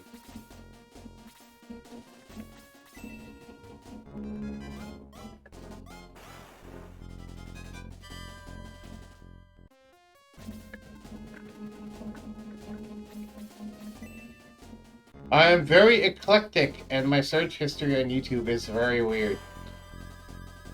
I mean, I guess fair, but that depends on what you mean by very weird, because to me, my standard of weird is different than most people's standard of weird. Considering what I usually search. Then again, I guess I might not actually be that weird, so I don't know. Who knows? I don't, certainly. Keep healing yourself, Lo. You're fighting the good fight, holding off those bats.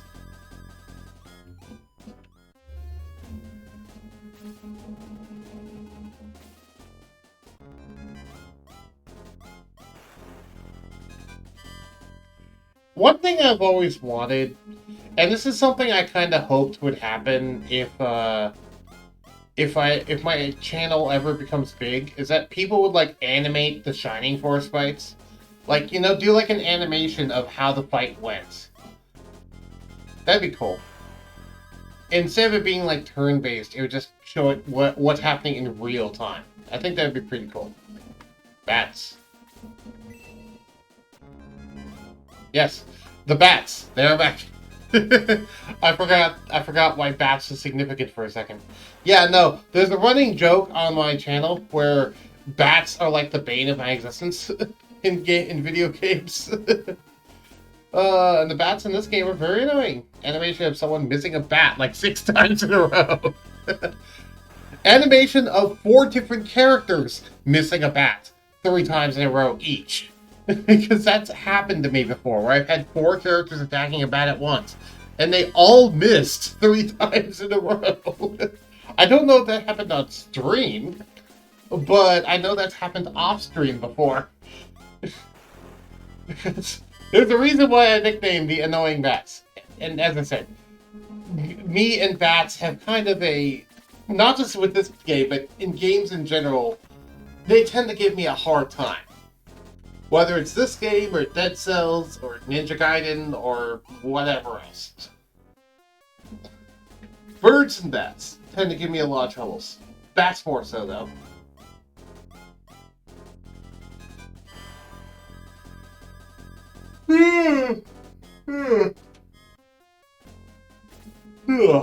Alright, time to get this item. You don't have any items, cool. The bingo discovers a moonstone.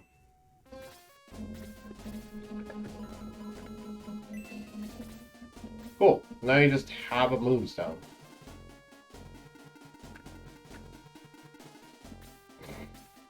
Neat. Time to egress out of here now. Let's lick our wounds and retreat. And that way we can, wait until you see chimeras. Animation of some, yeah, wait until you see chimeras. I mean, I've seen chimeras in this game. They're quite, strong. Have you seen the bats in Dead Cells, though? They'll mess your stuff up. There's exploding bats in Dead Cells that will blow up in your face. Imagine combining a creeper and a bat, and that gets you the green exploding bats from Dead Cells. Yeah, imagine if it was like a creeper, but it could fly like a bat. It's a terrifying combination, but those exist in Dead Cells. You'll see those tomorrow, probably, if I end up going to the sewers. And get real, they're everywhere. So you'll end up seeing those tomorrow if you come watch the stream. Because I'll be playing Dead Cells tomorrow. Oh, Lowe's dead. God have mercy on his soul. We'll go revive him with the local priest.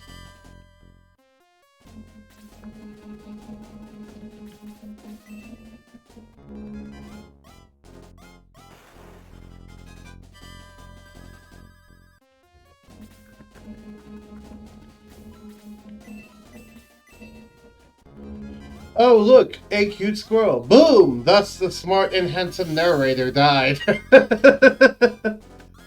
I don't know what that's a reference to, but I know that's a reference to something.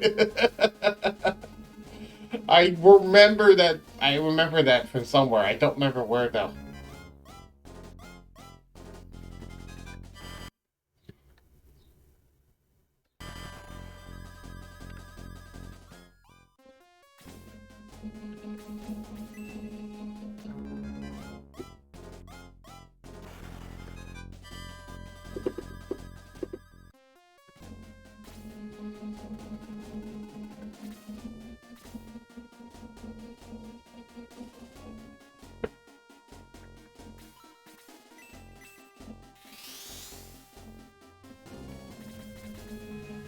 Oh wow, I think this is one of the only situations where the music doesn't reset when you leave to a different zone. Hello!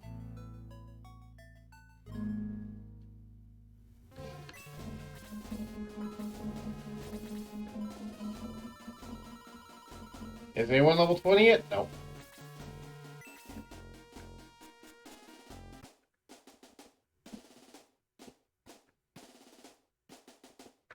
I want to show off this unique area. Because, I mean, it's the same as last time, but also it's unique looking now.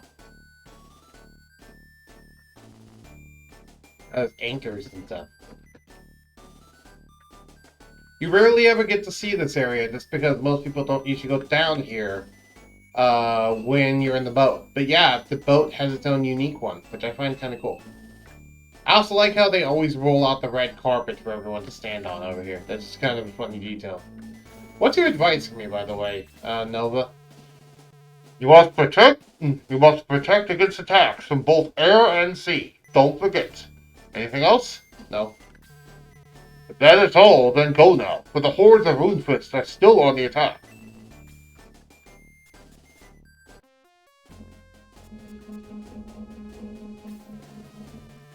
The ship is surrounded by monsters, Max. Prepare to defend it.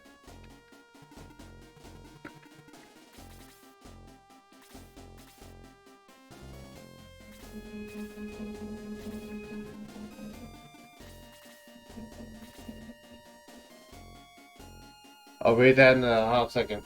Let me wait until I can actually get some time.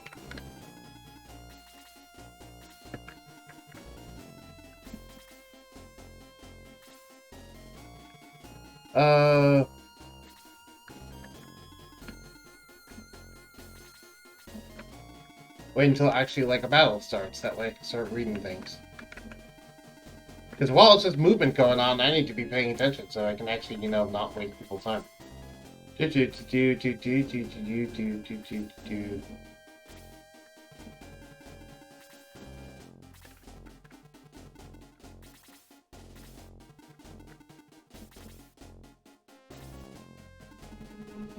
No, these movements aren't arbitrary. I am actually tactically putting people around.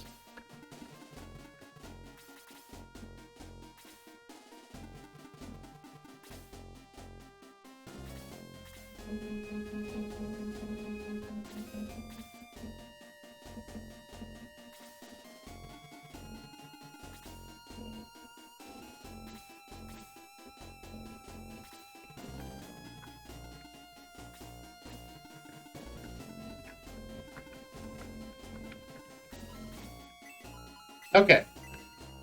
So, did you see the demon today? I heard that it looks more evil than it did before in its eyes. I heard it was getting chased around by the snake and some crazy guys screaming about toothpaste and toasters. Wait, what? Yeah, they were running all over the place, screaming their heads off. Apparently the kid stole Anko's dango after she called him short or something. They stole her dango? That's suicidal, what the hell? And that's all goes down from hell from there. Let's have you attack him. But enough about how short the human attention span is. Back to, hey, look, a squirrel. Boom! And then the handsome and incredibly sexy narrator died. Okay. Now I get why you post all that. Why does that sound like an Owl Chest Breed skit? That sounds like an Owl Chest Breed skit. I know it's not, but it sounds like one.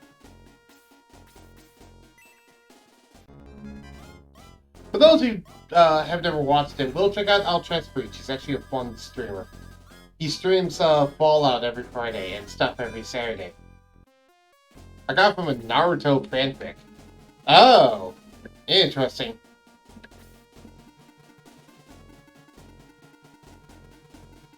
Huh. It sounds like has-been hotel humor, if I'm going to be honest.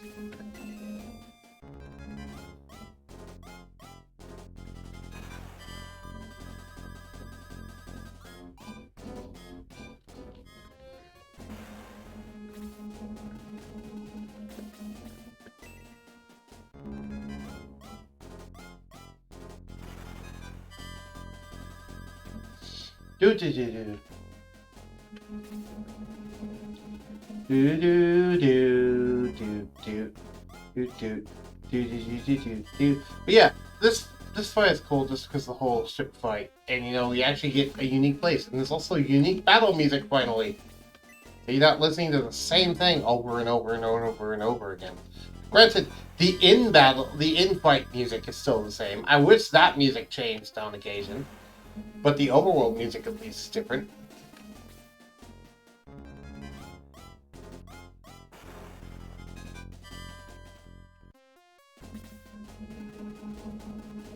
After this fight, I am definitely going to go get some more water because I need to hydrate, and I'm going to go make myself some food because I'm hungry. What do you guys think I should have? Do you think I should have peanut butter and jelly sandwiches, or should I have a quesadilla? I'm debating between the two. I'm currently leaning towards the sandwiches, but I don't know. Which do you think I should have? Meat, cheese, and sauce quesadilla, or a grape jam and peanut butter sandwich? Food! Yes, food.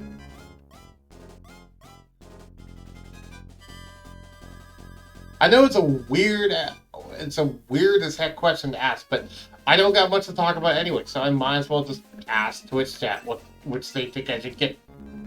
It doesn't matter to me either way. I don't have a craving for a specific one. I haven't had quesadilla since 2021. It's one of the few foods that I actually have the ability to make for myself in my house.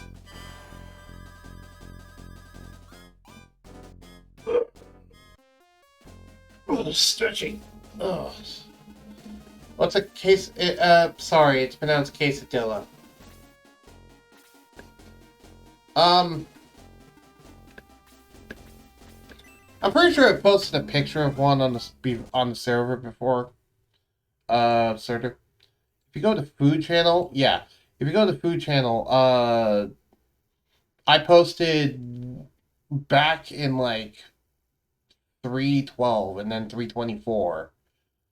So a while ago, over a month ago, I posted a quesadilla that I cooked and made, and I put a smiley face inside of it with hot sauce. Because it's something I just do for myself on occasion. If I just put smiley faces inside of my quesadillas, because why not? If I'm making myself both, obviously. Oh, I'm not allowed to have both. I mean, I guess I could technically make both, but it's like that's a lot of food. I don't think I should have that much food. Anyway, freeze him. Also, hello, Lord Shade. How you doing? How's everybody doing? I hope everyone's doing well. Oh, that thing! Right, yes, that's a quesadilla.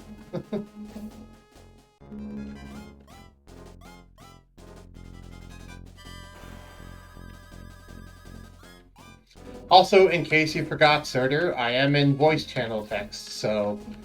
sorry, I am in the, I am streaming voice channel if you just want to come chat with me. In case you forgot.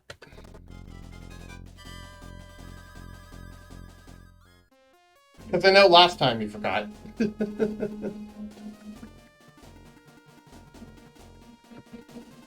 Is anyone hurt? Not you. Not you. You are. How about you? No, you?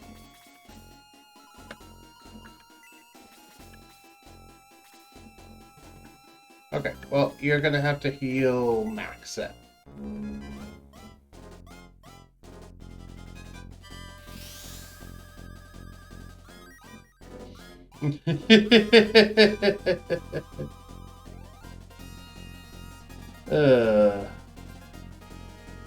Also, hey, it's actually recording. It's saying my recording time is correct now. That's nice. Also, Chris leveled up, so now I have to repeat the mission anyway. So, your time to vote is getting shorter.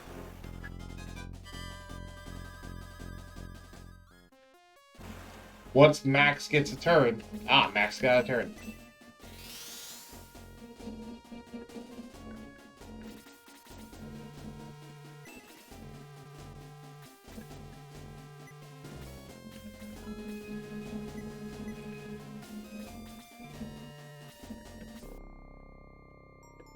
Yeah, go ahead and save.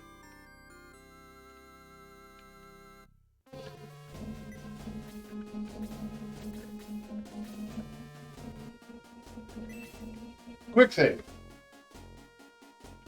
I could join a voice chat, but you're about to go. Sure.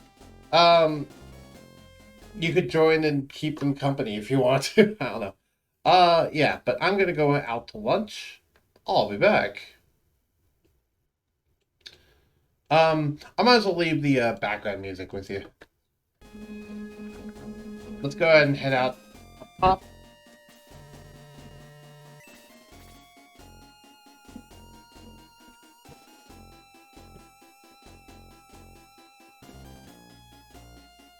Do do do do do do.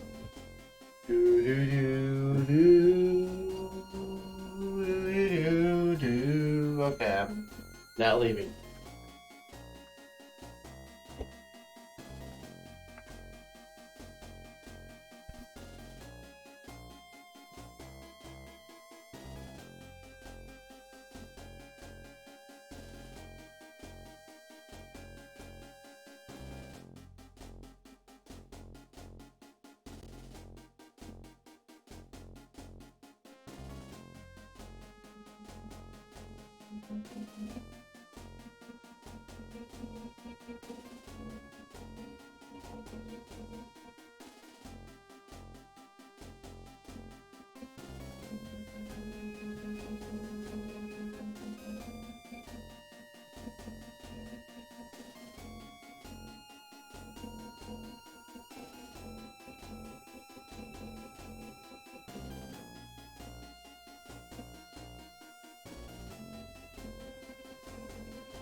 I returned.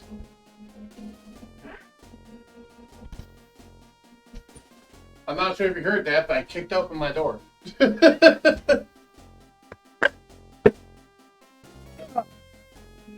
And I'm down to one viewer. Yeah, I expected that. I expected I'd go down to like one viewer. That's okay. And that one viewer is Surtur. Hello, Surtur. Everyone else loved the stream. Which makes sense. If I'm not actively being entertaining, why would they leave?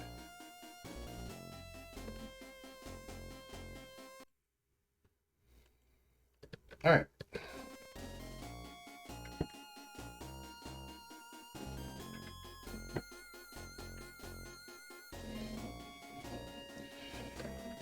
How are you? Alright.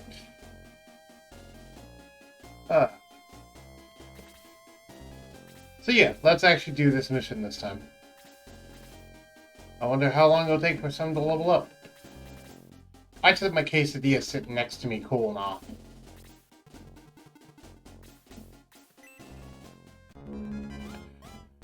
Well, now that I'm back, if you want to come join the voice chat, you can go ahead and do so if you want to. That's up to you, though.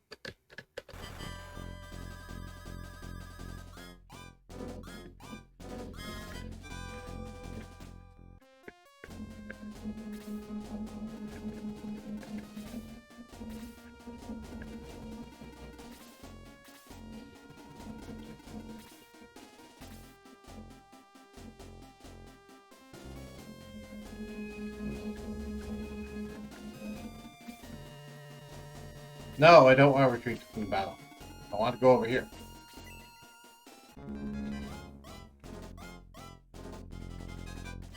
Gonna go check to find my streaming mic. Okay. Apologies for the inconvenience, if there is any.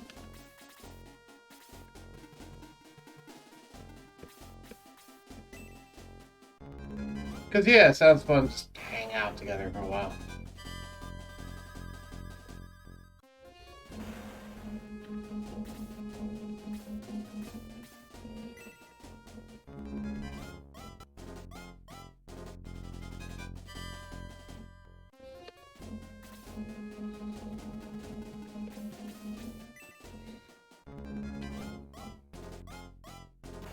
But yeah, I'm thinking of changing the gate spell to actually be able to travel on the same plane of resistance, and I don't think anyone's going to really gripe about that either. Because it's not like you couldn't use it to transport an army on the same plane of resistance. You just have to, you know, cast gate, transport them to hell, and then cast gate in hell to transport them back to the planet that you actually want, back to your regular place. You know. Granted, it requires 2 casting of the gate spell, but if you have 2 9th level slots, or 2 casters who can do 9th level spells, then it's not that hard. Or, you know, just a caster with the Reverberate spell. Well, Reverberate actually wouldn't work, now that I think about it, because Reverberate would just work in the thing.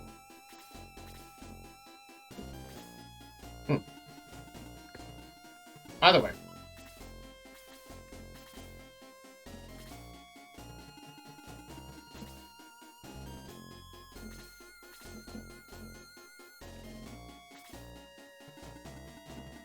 Yeah, it's the same slot as Wish. Exactly, so why can't it, you know, do that shit? Why can't it just do the fun stuff of, oh hey, you know, transport you anywhere on this plane of existence or any other plane of existence, you know? It can already do any other, why not also this one?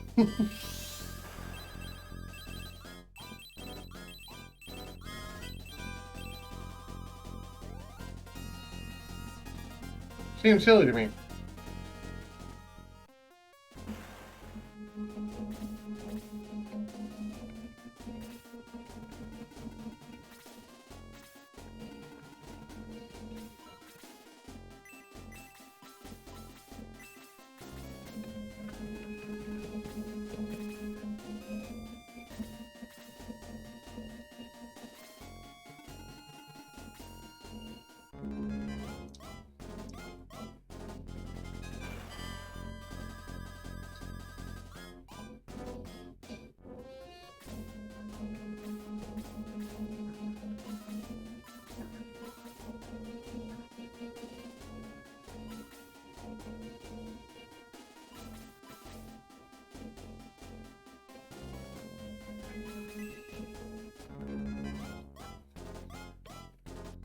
I was debating if I should hurt the one that isn't. Because initially you do a lot of damage. So I was debating if I should hurt the one that isn't hurt or just finish off the one that's hurt. Decided to finish off the one that's hurt. Also, she leveled up, so now we have to restart the fight. Because it becomes Max's turn again.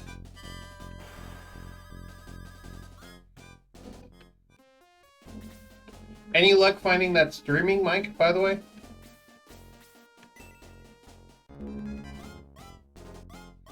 Here's the ocean background, which you don't get to see that often.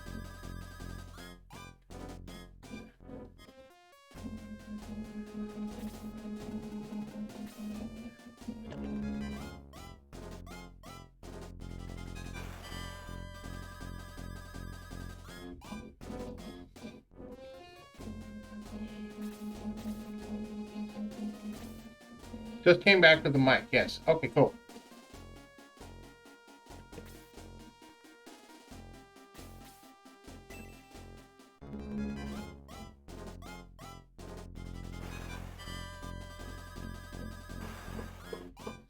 Nice, double attack. Oh, wait, Max is supposed to egress out of here. Whoops, I forgot. Also, Max leveled up. Also, hello, Surtur. Hello.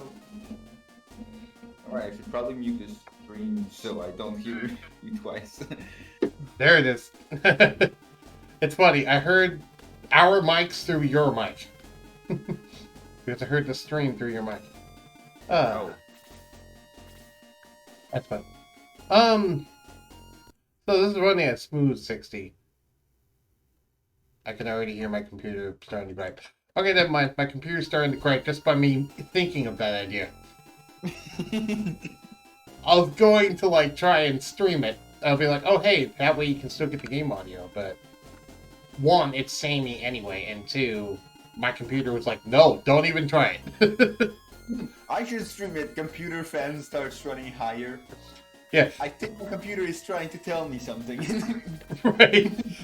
I swear, computers have personality sometimes. I know that they don't, but, like, it feels like they do sometimes. I mean, they might, for all we know. I don't know. It's like that whole thing of, like, if you own a possession for long enough, you start... There's, like, the old wives' tale, that if you own a possession for long enough, you start to imprint parts of yourself into it.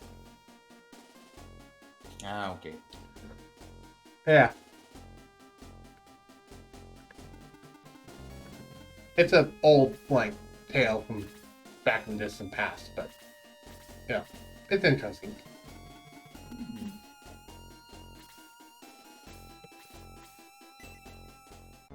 Even though scientifically I know that isn't a thing, anecdotally, it kind of feels like it's a thing sometimes. Yeah.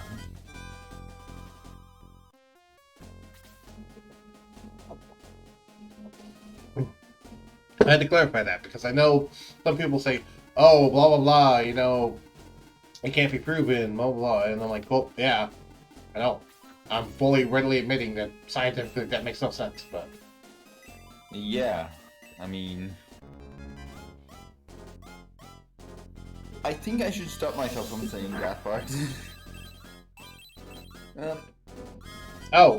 Were you going to talk about something controversial? I was about to talk about the provability of what religion says. Yeah, okay. That's fine. I forget that I should... Oh, okay. Okay, that's fine. Yeah, there's a lot of things that religions say that, as far as I know, have never been proven. Right. There's a lot of things that religions say that are unprovable. As in, like, they just cannot be proven in any capacity. Even if we had the capabilities. Well, my point is, the capabilities to prove it are impossible. Yeah, I mean, there's a ton of... You can make statements that are true, that you can always defend against someone not being able to find it. You know, I can make a statement and say, there is a bird that is colored like all the colors of the rainbow on its feathers.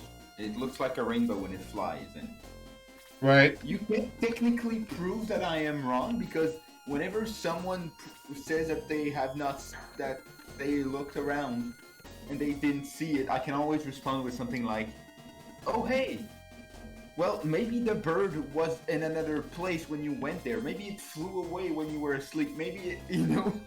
Right.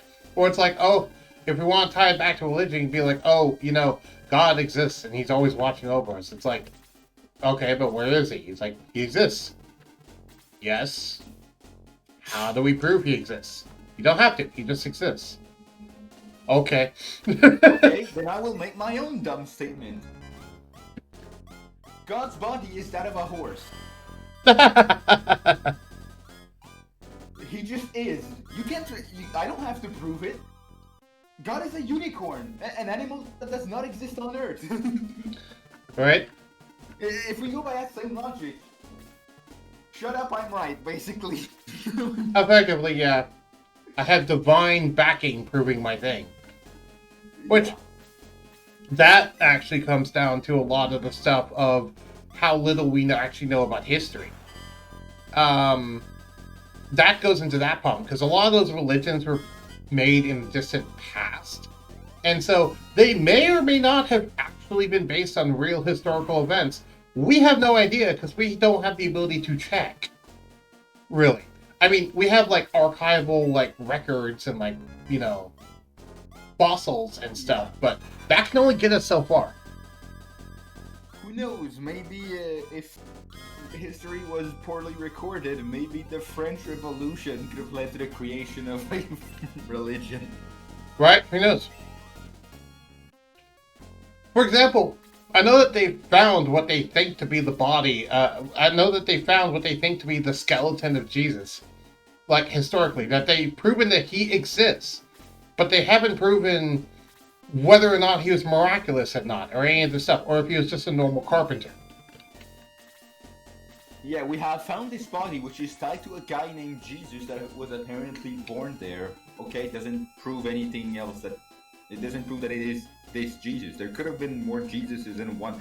There can be more than one person from a village that had a name at some point. Right. And even if it's it's the exact same time period and it lived in the right area and all that sort of stuff, it's like, okay, that still doesn't prove any of the miraculous stuff of him reviving himself or whatever. I mean, hell, even the same name, the same time period. I would know from being a kid that we were at a small school, so there was only one class per grade. Okay. Or at elementary school. Okay. And two of the students had the same first name and last name. Wow. Have fun, teachers. Right? It's like, Robert Kingsley, stand up. Both of them stand up. No, Robert Kingsley number 1, not number 2. Yeah.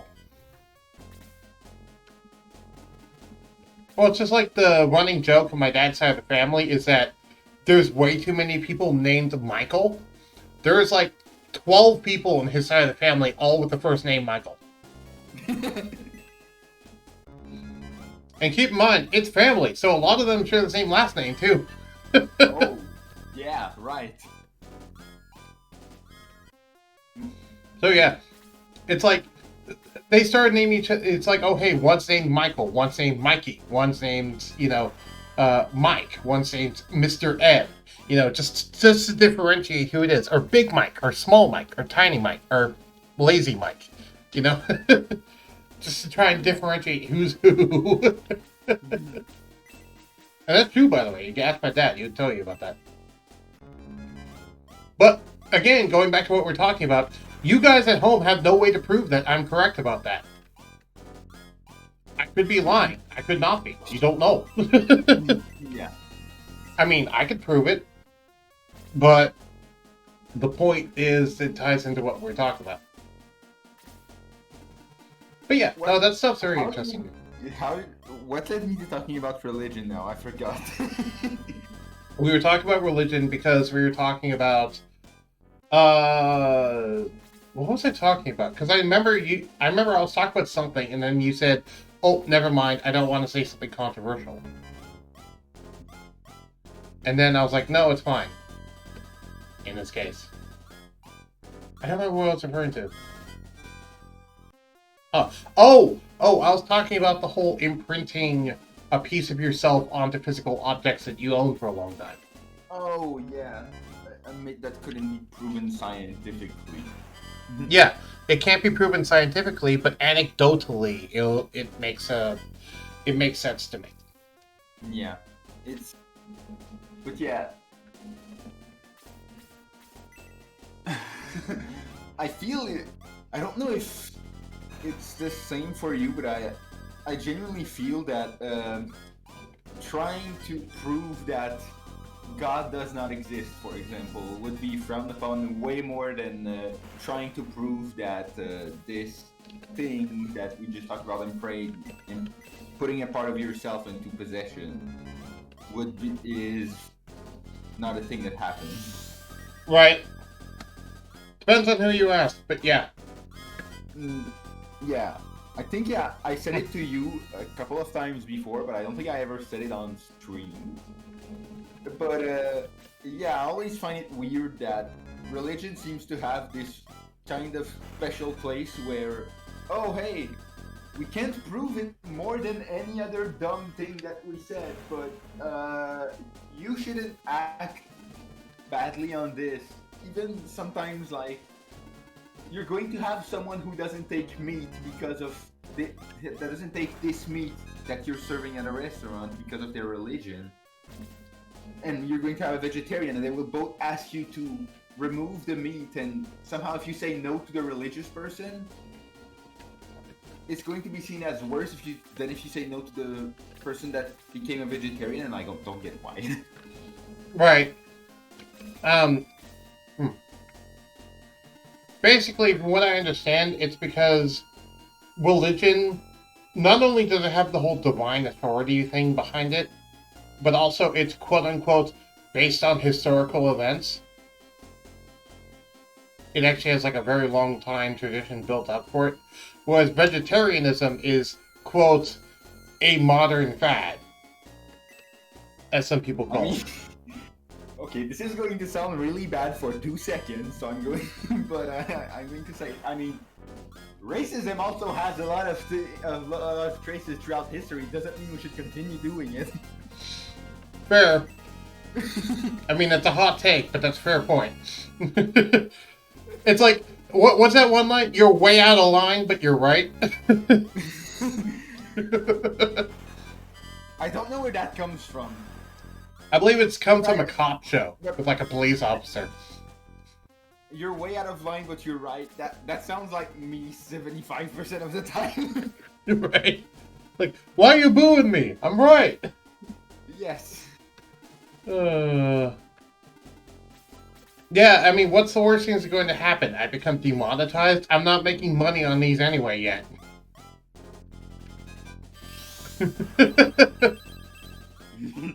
I have not made a single dime off of my YouTube videos yet, let alone my streams. Yeah, you're probably going to make money off of your streams before YouTube videos, because I don't think you're gonna hit 1,000 subscribers on YouTube before being able to get like channel points and bits from Twitch. Right, though to be fair, I do already have like 400 to 500 on YouTube. Oh yeah, from the very old videos on that account. Yeah. Yeah, I mean, throwing a dice box down a flight of stairs is pretty entertaining. And the epilogue unboxing video for the laser printer is actually still my biggest video. It has like 5 digits worth of views. Ooh. Yeah, it's the because I literally labeled it an unboxing video for the epilogue laser that we were using for laser engraving. So yeah, and I told my dad that if we call it an unboxing video, it's going to get more traffic because people like unboxing videos. And he didn't believe me, but then, well, it has 10,000 views. Mm-hmm. It's also one of the only videos I actually have on my channel that actually has comments on it. Whereas the majority of yeah. my streams get like a couple dozen views and maybe one like, and that's about it. Which is not bad. You know, it shows that people are even watching it. Actually, is it a couple dozen views? I don't even know if it's a couple dozen views. No idea. Been a while since I've looked at it. Look, I can look that up on my tablet if I want to. Good job on the crit, Gunts. Oh yeah, I need to warp out of here next time it gets to be Max's turn.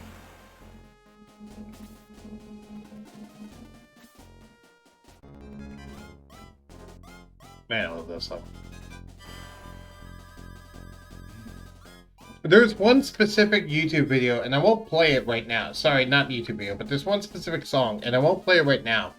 But it's one of my favorite songs to just have in the background as like nice, chill, jamming music. Have you ever heard of The Ultimate Show from Super Paper Mario? No. Okay, I'm gonna link this video to you because. Whoop. Don't play it out loud. Not the entire playlist, just the song. Oh. Attack the bird.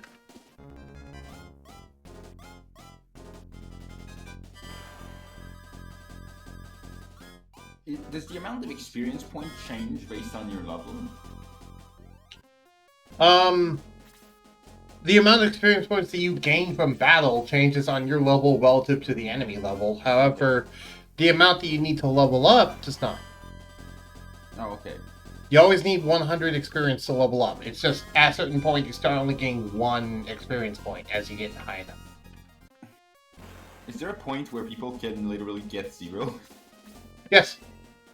It's very hard to do, but yes, there's actually points where you just straight up get 0 experience. And it doesn't even pop up with the experience thing. It just kind of awkwardly transitions onwards, skipping it. You can tell it kind of wasn't intended. Also, welcome back, Mana Beast. Yes, we are on a boat. Look at my boat. My boat is amazing. Then I was going through my Steam library to see what. Shut up, tablet. Okay. That was text to. I was talking to the tablet, not you. That was the text to speech thing.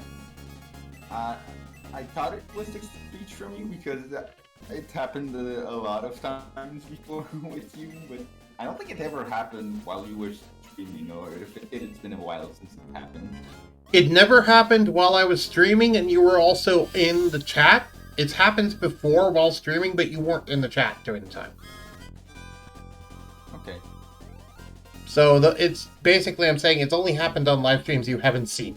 Because that was before you consistently was watching my stuff. Yeah, it wasn't like the first 2 or 3 weeks where you were doing dead cells and dead cells and dead cells. Yeah, well, all dead cells, all the time. It's dead cells o'clock. Yeah. No, that just makes me think of the it's time to duel clock. Right? When you look at the time. The duel.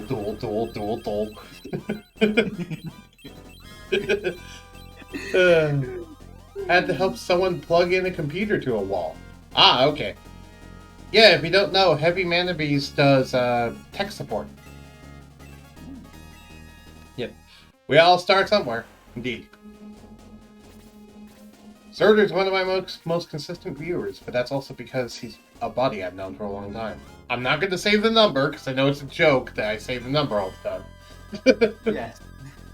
And it's a joke that I forget about it until you say the number. Well, not that much anymore, but like the first few times that you pointed it out, I was always like, wait, it's been that long almost every time. Right? To the point where it almost wonders if it's scripted. It's not scripted, for those who wonder. Nothing about this content is scripted. Absolutely nothing. You think I'm a good script writer? What do you mean I write short stories as a living? You don't know that. You can't prove that. We're going back to the unprovables. But yes, I do write short stories as a hobby. Not as a living, but as a hobby. Which is part of why it just lends into dungeon mastering in D&D, but that's entirely different subject. I linked to the video, Cerner, that I was talking about. You can probably watch it. If you want to watch it now, you could, but also you can probably watch it after the stream. Though, to be fair, you don't need to watch the video, just listen to the music in the background.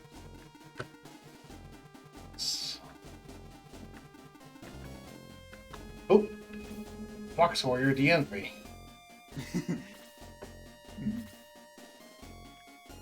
Ernest, what are you doing? Can Max get a turn, please? Thank you. Ask and you shall receive.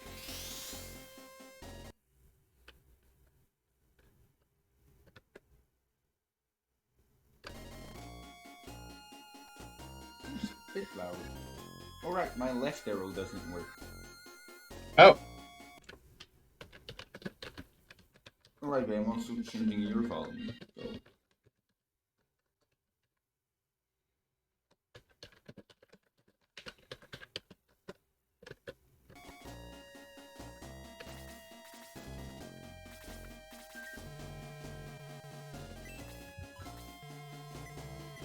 Yep.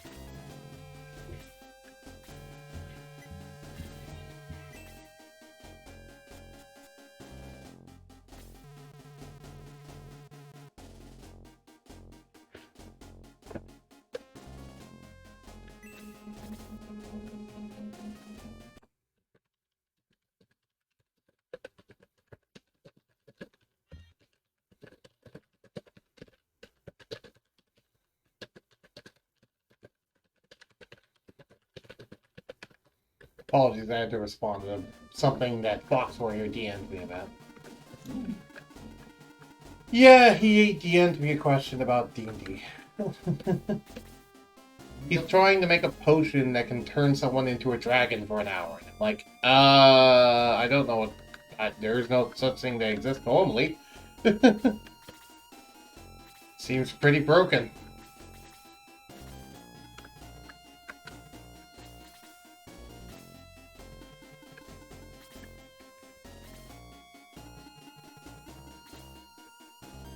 Oh, get me some more quesadilla. Oh. I guess there are ways to like put certain spells into potions. I believe I guess, but how? But I don't know how it works when you have to choose when the caster needs to choose an option. Right. Like I assume potions of healing. That's how it works. I would assume. I don't know if that's the case or not. It's not. Potions of healing just heal a certain amount. They don't have to cure wound spell infused in them. Ah, okay. Yeah. Currently, there is no potions that just invoke spells. Ah, okay. Usually that would more be under the preview of wands or rings. Scrolls. Scrolls. Well, yeah, scrolls, but I more meant like having people who don't normally cast that spell be able to cast that spell. Yeah. Scrolls are more useful for preserving spell slots. Pathfinder had infusions, yes. Artificer also has infusions. But I've never played Pathfinder or Pathfinder 2. I didn't even know Pathfinder had it got a second version. It did. Pathfinder 2 is very different from Pathfinder 1, which is the reason why people usually either play one or the other, and not both, because they're very different systems, evidently. Though, to be fair, I don't even know if Pathfinder 2 is official, but I do know that it's a very popular variant of it, if it's not official. It might be official, I don't know. Because I never really played Pathfinder, so why would I know? Have you ever played Pathfinder? Yes, very briefly. Okay. which I find a bit sad because, to play a game, you kind of need to know how the game works. And you know me with, if you hand me a rule book, I'm going to go through it probably in its entirety. So I went through the entire Pathfinder book only to not play the game. Sorry to hear. To play the game a total of 2 hours, basically. Right. To be fair, when I handed you the book for D&D, we at least went through a full session, and we're about to go through another session this Saturday. Yeah. Did I hand you the D&D books? I forget. No. Oh, do you want me to?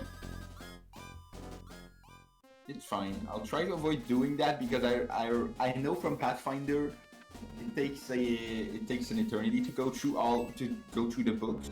But granted, I went through more than one book for Pathfinder. Right. And it would also depend on what books do you want to go through in D&D. Because, I mean, there's the Player's Handbook, which is the basic player's guide. If you want to just go through the stuff that directly relates to players, then I would suggest the Player's Handbook, Xanathar's Guide to Everything, and Tosh's Cauldron of Everything. As those are the 3 main core books for players. Mm-hmm. But if you're talking about DMs, well, then there's also the Dungeon Master's Guide, the Monster Manual, Lola's Guide to Monsters, and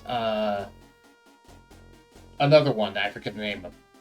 Oh, Mordenkainen's Tome of Foes. That's what it is. I always find it weird to have separated between player and dungeon master for the book, and that sometimes it says on a class feature or something or a background it says refer to this thing in the DM's guidebook or something. Right. Exactly. Well, that player. Am I supposed to be opening the DM? Do I take the DM's book and I go through it until I find it? Right. Well, that's a relic from the old days because of the fact that back in the original Dungeons and Dragons, like first edition and eventually advanced D&D, which was the second, which is basically 1.5. Mm-hmm. Using the third edition 3.5 example, advanced D&D was basically 1.5. When they were trying to make it a concrete system, it directly says in there that you should not allow your players to read the Dungeon Master's Guide. Back then, that was their opinion, is that Dungeon Masters should only be the ones to ever read this guide, period, that players should not, because, quote, it would ruin a lot of the magic, as they put it. Mm-hmm. So, I just find it funny, because back then, the Player's Handbook was a lot worse, in terms of, it didn't even have all the rules for character creation in it. They expected you as a player to talk directly with your DM and the DM to tell you how character creation works. Because it's in the Dungeon Master's Guide. It's not in the Player's Handbook. Which I don't mind them trying to encourage more player interaction, because a lot of the videos that I've seen with somewhat complicated spells have one thing they already don't ambush your GM with this. Right. I think the Conjure Animal one from Pack Tactics says that if you're planning to do Pack Tactics, talk with your DM before. Don't ambush your DM with Conjure Animals. Right, exactly, because don't go Conjure Animal, because I could totally see, okay, no offense, I could totally see you doing that, where it's oh, I want to cast Conjure Animals. You look at me and go, okay, what creatures can I turn into in the middle of a session? Honestly, yes, this does seem like something I would do if I did not get any warning. Right, exactly. So I'm and then it would just be a whole thing where it's oh, well now I have to sit here for an hour going through everything, or be yeah, or I'd have to because I'd have to figure out, because I wouldn't know offhand. I'd have to go look. So yeah. Or either that, or I just throw out a few examples here's good things to go into. We can talk about details later. Yeah. Which is also something I know would not satisfy you if I just did that dismissively just to save time. So yeah. Yeah, although if this would actually go for like trying to decide for like 15 minutes at some point, I feel I would like realize this is taking way too long. Let's just pick one and figure out something so that next time we know what to do. Right. But there would be like a 10-15 seconds of no, let me pick the let me choose what I want to summon. Yep. To be fair, rules as written, you choose the challenge rating and the DM is the one who chooses the animals. Do you choose? Which I find a bit weird because it doesn't say anything in the rules as written that it says who picks. Right. Does the DM pick for polymorph? Because I'm pretty Nope. sure I saw this argument and I saw it both spelled because the argument was made and they're worded basically the same. It's just you don't choose a rating for stuff. Yeah. You're talking about the pack tactics video. I saw that same video. I'm pretty sure, yeah.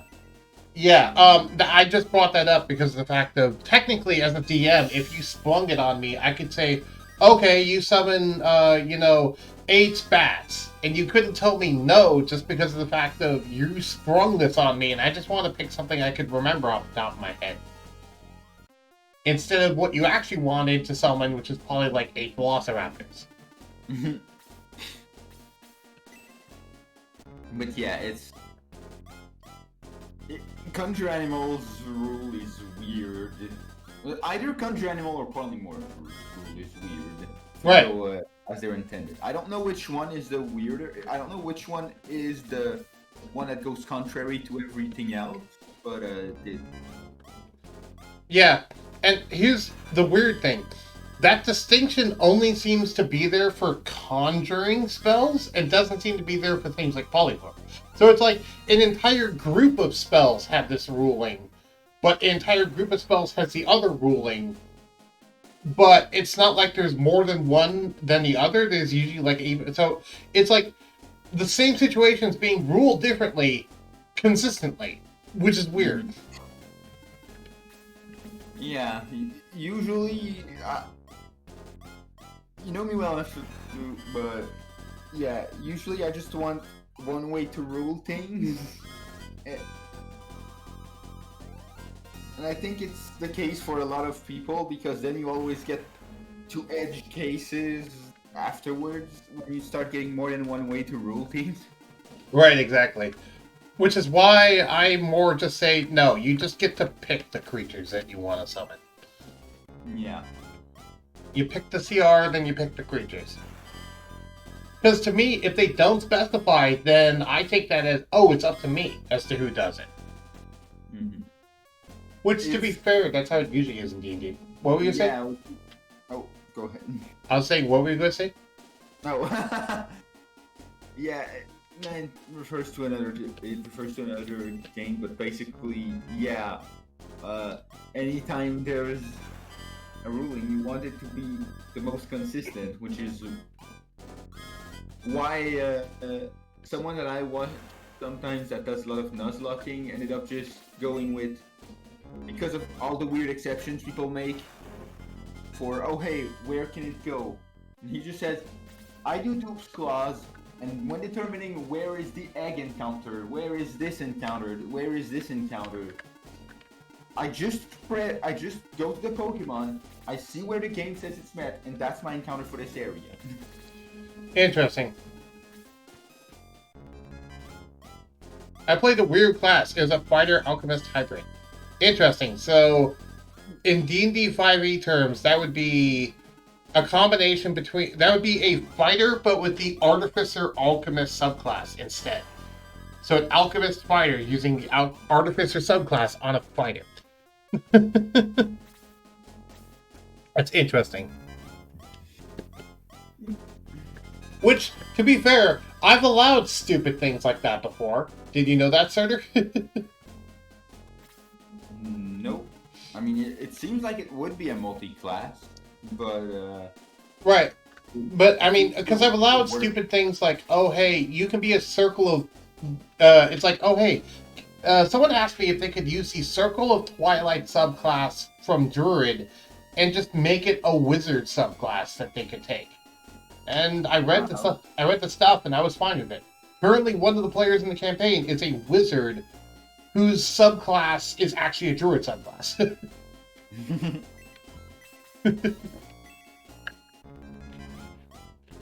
Anyway, what were you going to say? I forgot. You were talking about that seemed like a multi-class, and that's weird, and...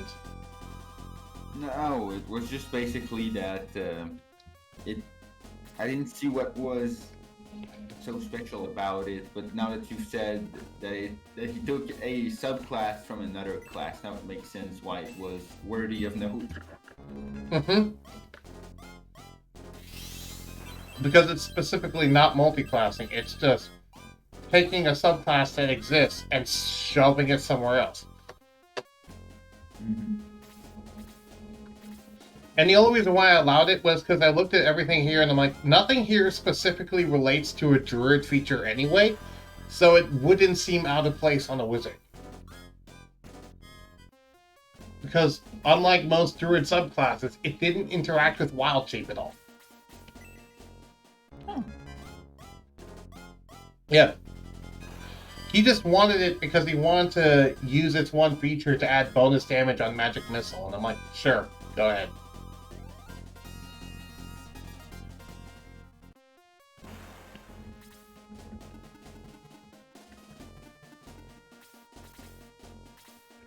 My quesadilla is almost gone. Oh no. Oh no. Oh no. Knuckles and Knuckles and Knuckles mode. That's my favorite part of Sonic Mania. Not Sonic, whatever the newest one is. I think it's Sonic Mania. The one that was like the re-release of all the 2D games on the mono console. Okay. Yeah, that one that started as a fan project until Sega basically went, you know what, this is so good, we're just going to adopt this as a real game and give you guys funding. It's like, wait, what? And then, yeah, they released it as their officially licensed Sega thing, and it came down to be one of the best Sonic games ever made.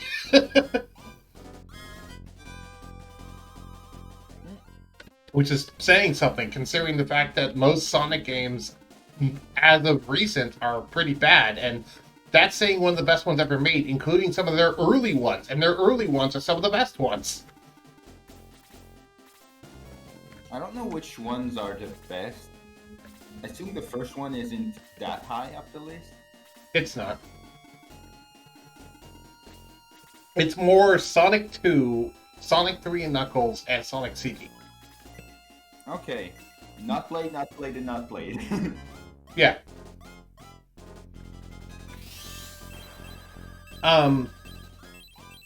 And Sonic Mania is basically a combination between all three of those games, where it's a combination of Sonic the Hedgehog, Sonic 2, and it's a combination of Sonic 3 and Knuckles. Do you know about the whole and Knuckles thing? Because that's actually a gimmick that they did in the Sega Genesis. Okay. Basically, I've heard of it before, but I don't remember exactly specific. So. yeah. Because it's like, oh hey, Sonic 3 and Knuckles, but there's also Sonic the Hedgehog and Knuckles, and there's Sonic 2 and Knuckles. It's like, how is that a thing? Well, what they actually did is when you bought the third Sonic game, they gave you 2 cartridges, except one of them was a cartridge that you put in first, and then the other one was the one that you put in on top of it. So you could plug in both of them. You could play Sonic 3 by itself without the and Knuckles part. But there's also just a cart that can add Knuckles to whatever game you plug it in with. A Sonic game you plug it in with. So you could put the Knuckles thing in, and then put any of the 3 mainline Sonic games in, and it would add bonus content to those games. It was really cool. Yeah. It was the concept of a DLC without the you need to buy something extra part on top of it. Right, and back in the days of physical cartridges, where it wasn't just, oh, we put more data on the disc, or we had you do a download. No, we sold you a second physical cartridge for your Genesis. That you had to essentially stack on top of your first cartridge. Right, and the most hilarious part to me is that it works exactly the same as a Game Gear, as a Game Genie works for Sega Genesis. So you could have the cacophony that is a Game Genie and Knuckles and Sonic 3. Sonic 3 and Knuckles and Game Genie. Right. Also, I didn't mean to finish this battle, but whatever.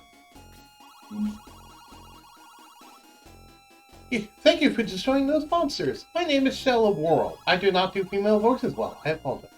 You can repair your ship in World. Please follow me. I've heard of World. We should be able to get to the ship. We should be able to get the ship fixed there. Yeah, you should think.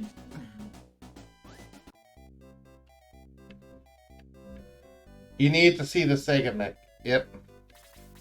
It needed 2 parts.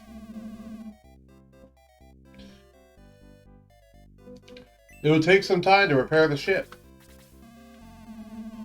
Try to rest and relax. Yeah, so this is one of the more memorable places in the late game. In particular because of this little mechanic down here. This little boat. You could go in this boat and just kind of go around on the ocean. Ooh. It's kind of neat. You just drive around because it's a little ocean city. It's like, oh, you can't walk on the ocean normally, but if you go on the boat, now I'm on the ocean. It's just, I always found this really cool as a kid. Just, oh, I can be a little sailboat. Mm-hmm. You are the boat. Yes. And you don't need to, and there's like docks and stuff, but you don't need to land at the dock. You can just land anywhere on the grass, which is pretty cool. Also, I forgot about this mechanic. What mechanic? You'll see on screen in a bit. See, like in pins.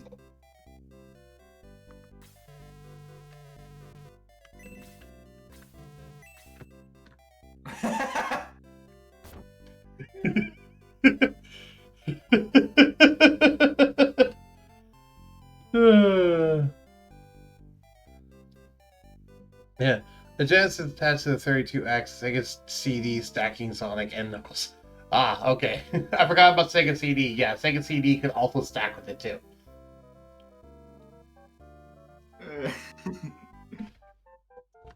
So yeah, fun fact, there's no shopkeepers here. It's just the king quickly runs down when a customer comes up.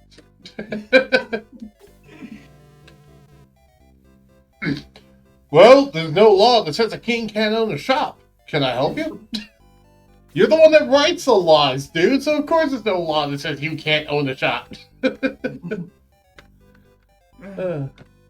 Before I buy things... Now we're going into the weird territories of what happens when there's a law in place and the king breaks the law. What do you do? Right? What do you do? What do you do? And the answer is... What you gonna do, brother? Right? What you gonna do, brother?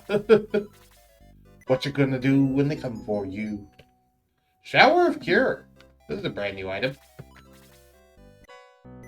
Mobility Ring! We finally have it. Huzzah. Yay, mobility ring. Mobility Ring is easily the most powerful item, most powerful ring in the game. In the base game, anyway. Yay. Guns! Where the heck are you? Guns, take this thing. You are a slow lord. You will need this to not be slow. A little armadillo, man. Armadillo, man. I mean, look at that helmet and tell me that's not an armadillo, man.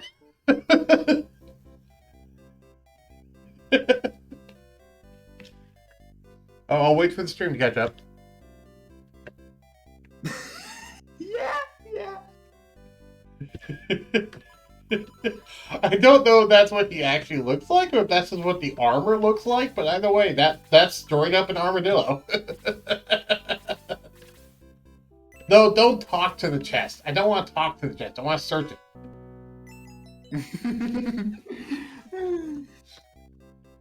Bread of life.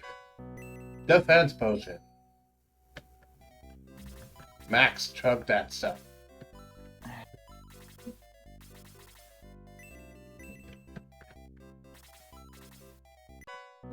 Medical herb. Okay. Now that I looted all your chests, let me go buy your stuff. Why they just let me do that, I don't know. But welcome to old style video games. Oh, right. This is when we start getting the really good stuff. Okay. Oh. It's also when items start getting, like, silly expensive. So if I wasn't grinding up gear... Sorry, if I wasn't grinding up gold, I would have actually, you know, been a bit tight for cash at this point. One can't use it. Do you use it? Want it? Yeah.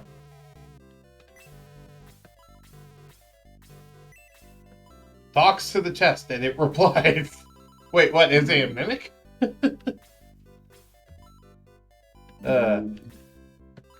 Like, you ever just walk up, say, "Hi, vacuum cleaner," it says, "Hello." It's like, wait, what?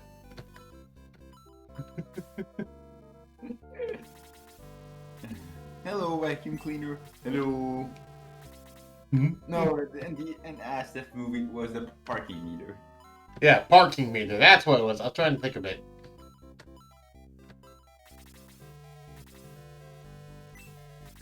I knew I was referencing something. I couldn't remember what I was referencing. Yeah, I heard. I did a joke with vacuum cleaner, and then I was like, wait, wasn't there an active movie thing? Oh, it was parking meter. Right. Hello, mine turtle. Hello. There's that one too. Yogurt, you useless little piece of trash.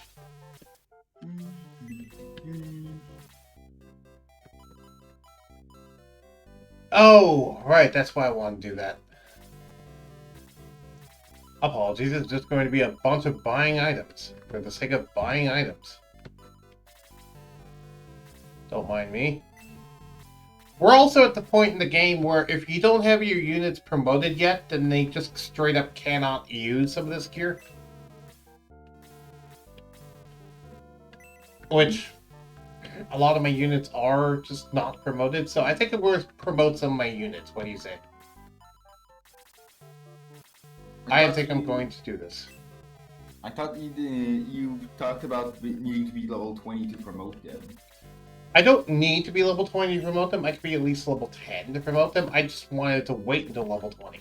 But if I don't want to purposefully gimp their stats just by not letting them equip the better weaponry.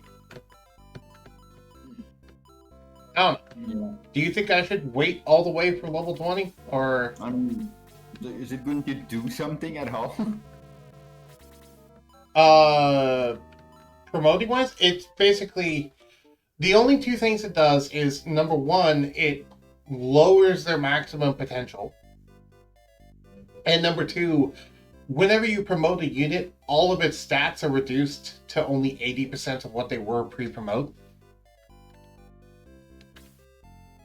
Which is weird, I know, but that's how it works in this game. But usually, when a unit is promoted, their growths are better. Is the gimmick.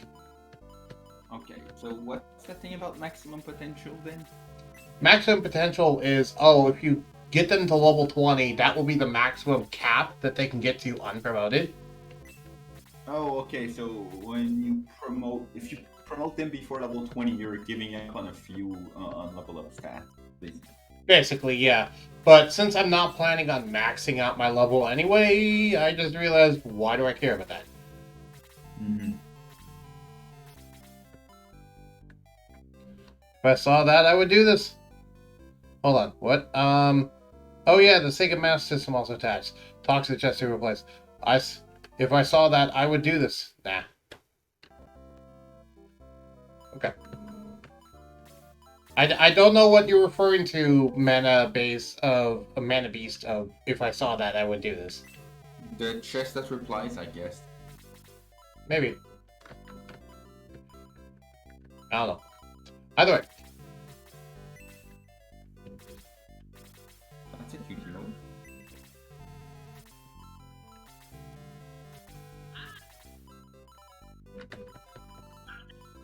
I also need to buy you an Elven Arrow. That's a good thing.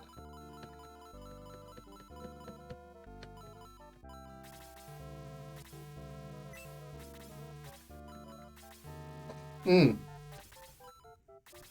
Do. No, not that one. I don't want to buy a steel sword. I forgot that if you just hold down A, it automatically resets the cursor back to the far left. Oh. Yeah. So you can't just like hold down A and keep doing the same selection, because this is back before they realized that quality of life things like that are important.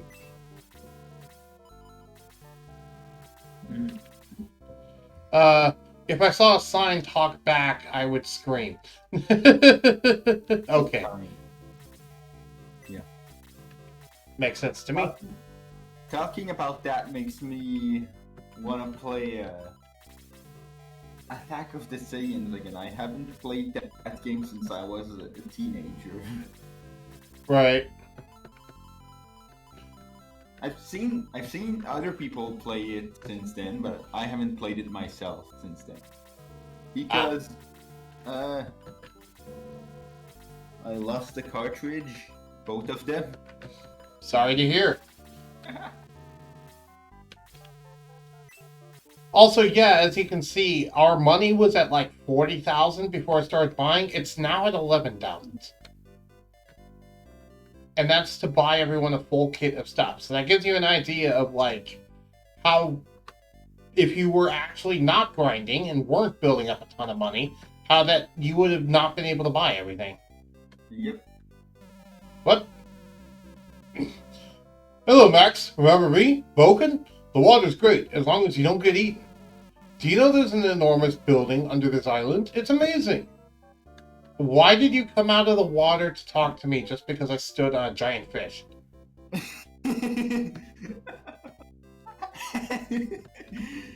Walks on a tile, NPC ambushes you by coming out of the water.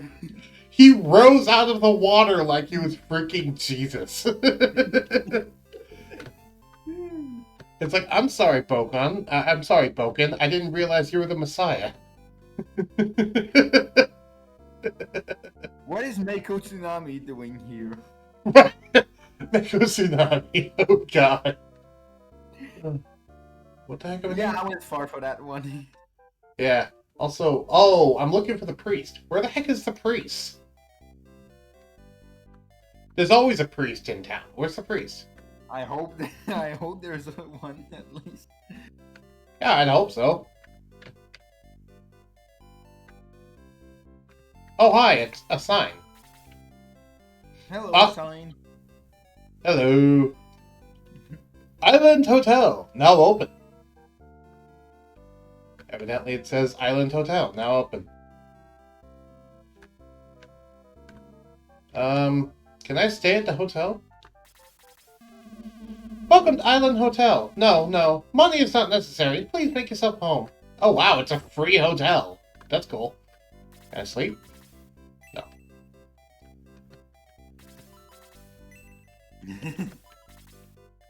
Whirl room. Tropical room. I hear you. Did you come in here to see the famous ring reef by any chance? No. Off the southern part of the island is Ring Reef. It's shaped like a ring.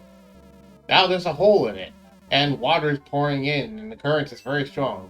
It's too dangerous to get close, and we don't know what to do about that hole. Evil things are afoot. Can I go through there, mermaid? Hi, I'm Shelva. Shell's mom. Are you planning to go past the buoys? Yes. The current could dash your boat against the rocks. Do you still want to go? Yes. Okay, but be careful. Thank you. Now, before I do that, oh, here's the priest. Welcome, Max. I've been expecting you. How can I help you in the shiny? Raise some people from the dead. Oh, no one's dead. Promote some people.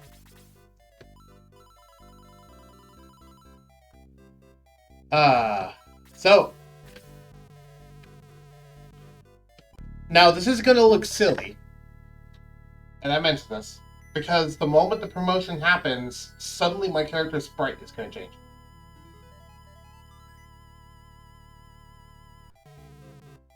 You students, Max shall be known as a hero. Yeah. The initials there are supposed to stand for swordsman.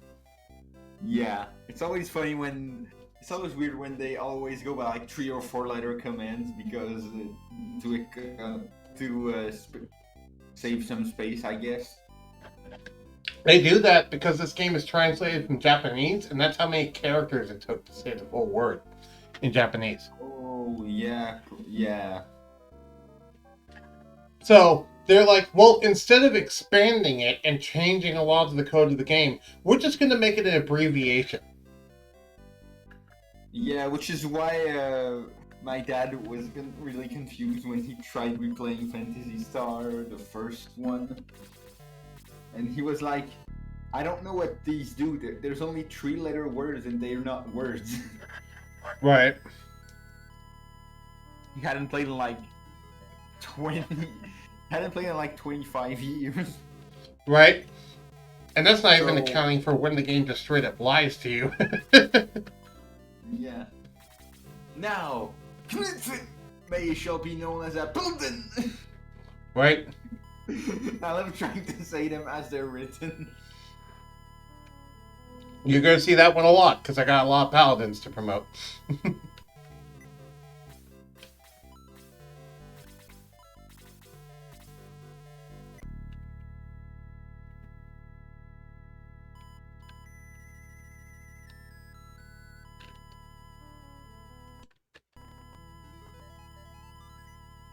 Huh.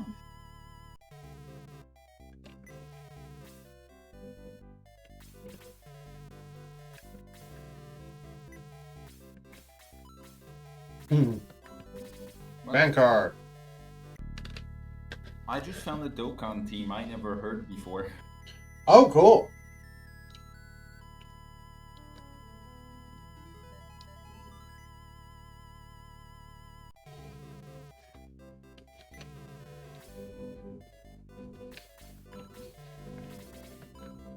I'll open the recorder so that next time I can I can record it and put it in the Discord, I guess.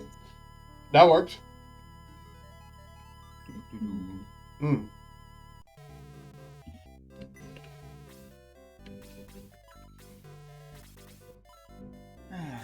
Arthur, do your thing. So, fun fact about this, by the way. In the code, they intend you to promote at level 10, since that's the minimum promotion required. That's a minimum level required for promoting. Okay. And the maximum cap is level 20 for unpromoted. Promoted units can get up to a cap of 99 in terms of level. Okay. However, the interesting thing is that if you promote internally in the game, your character's level is then registered as 11 for the purposes of calculations. Because they expect you promoted at level 10, so okay, we'll move you to level 11. But if you're like level 20, they'll still move you to level 11. So basically, they only count for 10 unpromoted levels, which is interesting. Yeah, I'm guessing it has to do with damage or something like that. It mainly has to do with experience. Oh. Right. Yeah, because the experience calculation is your level based on the enemy's level. And it doesn't go off of your current level, it goes off of what the level marker is, which, if you're promoted, that automatically adds a plus 10 to your level. And I guess they didn't want to account for what level it was that you promoted at. They just said, it's a plus 10. Which, I guess is fair. You want to know what's the thing that bugs me about that, though? What bugs you about that? Nowhere in the game can you view the enemy's level. That kind of bugs me. That there is no place in the game that you can actually view what the enemy's level is. You can only see it internally in the code. Now, in Shining Force Editor 1, In SF1 Editor, which is a fan tool for ROM hacking, there is an option you can turn on to make it visible, but it's just not on by default. It's not on in the base game. So it's just kind of weird in that regard. Yeah. It's not the only hidden stat, but it's like you would think that stat in particular wouldn't be hidden because of how integral it is for experience. Mm-hmm. Though I guess I can kind of see it too, because if you look at some of the levels, some of them just make absolutely no sense given what the stats of the enemy are. Like what? Like, for example, I believe Dark Soul, which is like the main boss of the game, has like a level of 1, if I remember correctly. The final boss is level 1. Right, because they don't want him giving experience, basically.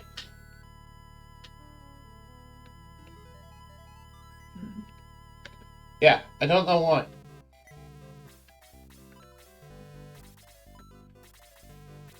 And there's other weird things. It's a whole big weird old thing. So now our force is going to look very different because almost everyone is promoted into new looks. Everyone will look different now. Because I'm like, well, if I'm promoting someone, might as well promote everyone while I'm here. Mm-hmm. Birdman turns into Sky Warrior. That one I did not know the initial of until, like, recently. And by recently, I mean within the past few years. I always wondered what was Sky W. But it wasn't until recently, and I facepalmed when I saw this, but it's supposed to be Sky Warrior. Ah.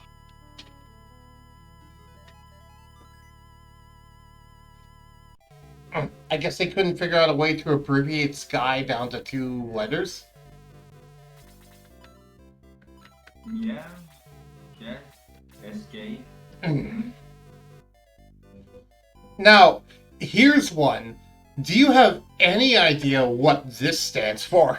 Wait for the stream to catch up. And I don't even remember, so I'm gonna have to look it up.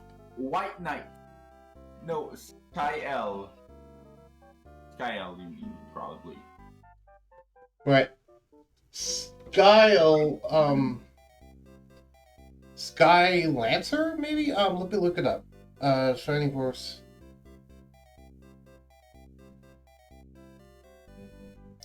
Okay, Kokichi Shining Force. What are your classes called? He's Wing Knight and Sky Lord. Sky Lord. That sounds better. Yeah. Evidently WKNT is supposed to be Wing Knight. And I'm like, that's weird. I don't recognize the characters by their names yet, so Yeah. Oh, Kokichi is the one with like the... probably would have guessed he flies. It's probably winged. Yeah, no, well, he's not wings, but he has that like propeller on his back. He's the crazy inventor with like a propeller engine on his back that lets him fly. Well, maybe I wouldn't have guessed it then. Yeah, he also wields a lance.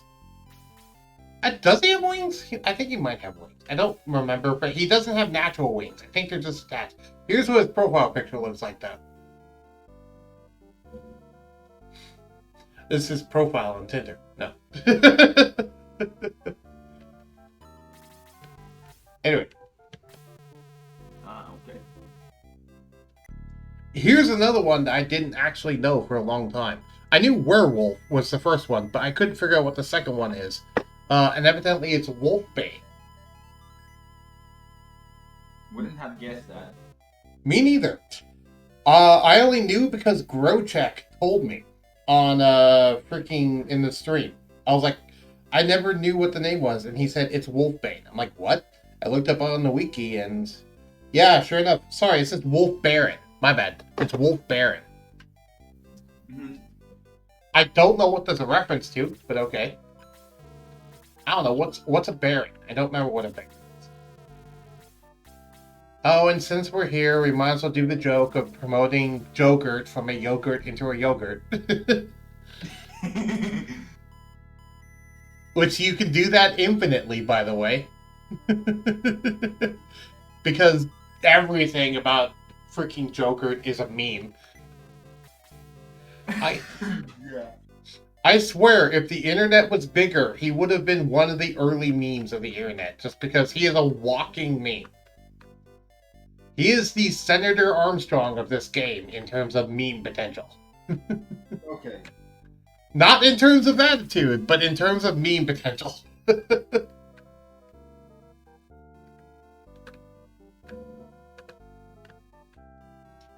That's why I had to clarify, because I'm like, whoa! You know, depends on how you look at it.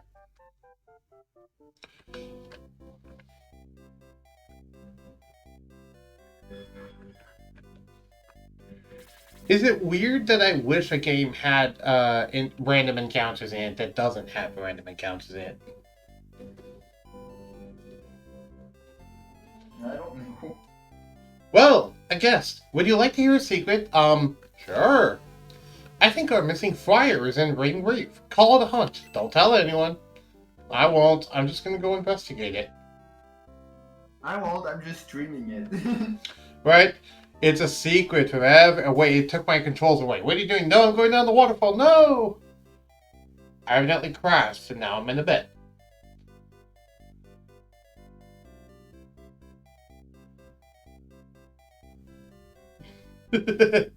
I knew that was going to happen. I just was being dramatic.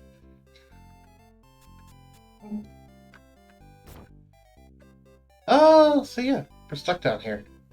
Kind of. And there's this giant blue building. Here's where the game starts getting real. And where the game actually starts getting a lot harder. Alright. Geronimo!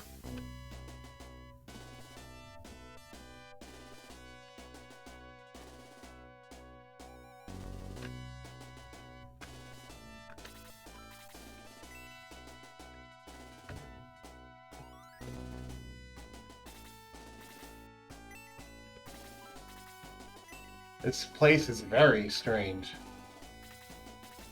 And there's a skeleton man running away. Nothing is unusual. Is that what the... No, oh, no one is in that direction. Okay. I said nothing is unusual. I was like, Alright. What are you doing here? I must inform the master. The master. The master. Well, I'll go chase after him in a second. I want to check all these doors and see if I can enter one of these. I mean, obviously I know the answer, but I might as well just do this for the sake of it.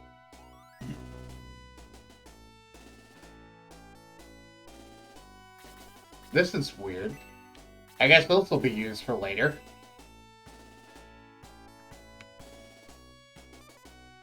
I always had a theory that this game was meant to be a lot longer and that this place was like a central hub for all the different locations you could go in. Oh?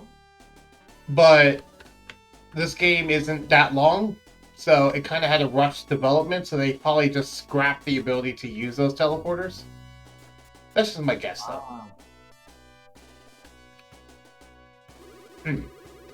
I invoke a path before me. What? Shining Force? I was so close. So close. I shall destroy you all. Okay, stupid nerd. I say that because he's a wizard. Oh, he has a holy staff and freeze magic. Okay, he's a master mage, evidently. He's a master nerd. Sorry. Anyway, now all of our people are fancy and shiny and new looking. Yeah. Why? Oh, I guess Seabats being here makes sense. Welcome to the worm enemies. These worm enemies are a pain in the butt. Oh? Yeah, because they got ice magic, and they hurt a lot. Granted, we're a bit over leveled, so it won't be as hard for us.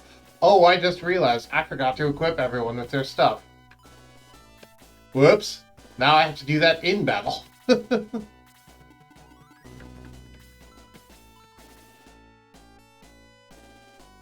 Oh, Gunst wasn't able to level up yet. I forgot about that. Oh, sorry, he wasn't able to promote yet. I forgot about that.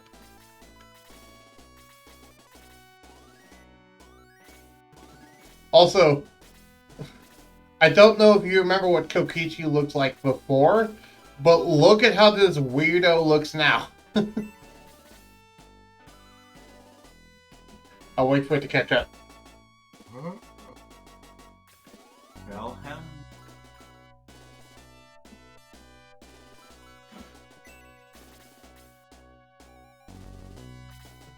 Nope, I don't remember what he looked like before, but that's a weird sprite. It is a very weird sprite.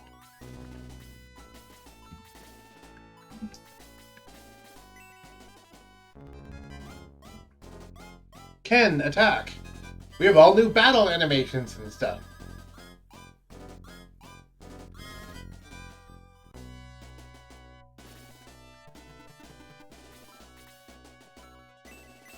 Quick spell on Gort. 18 points of damage on the Hellhound. 45 experience points. Yeah, because again, our Oh, level we basically have went level down. 11. Yep.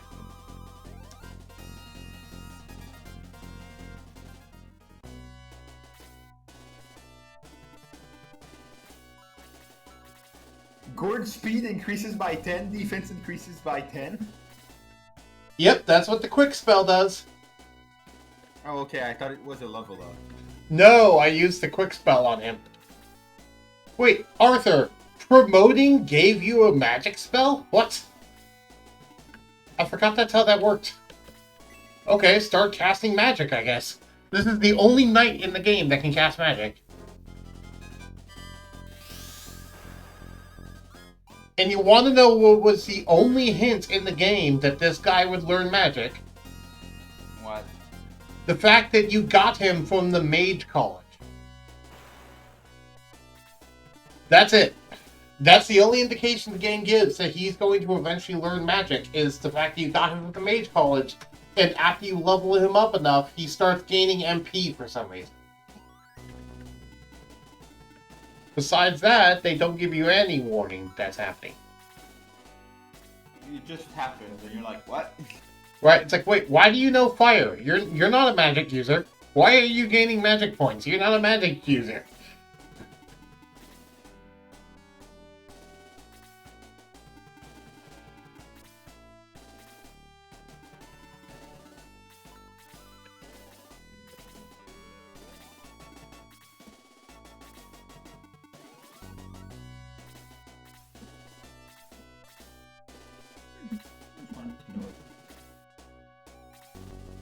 General speaking, Dragon Ball.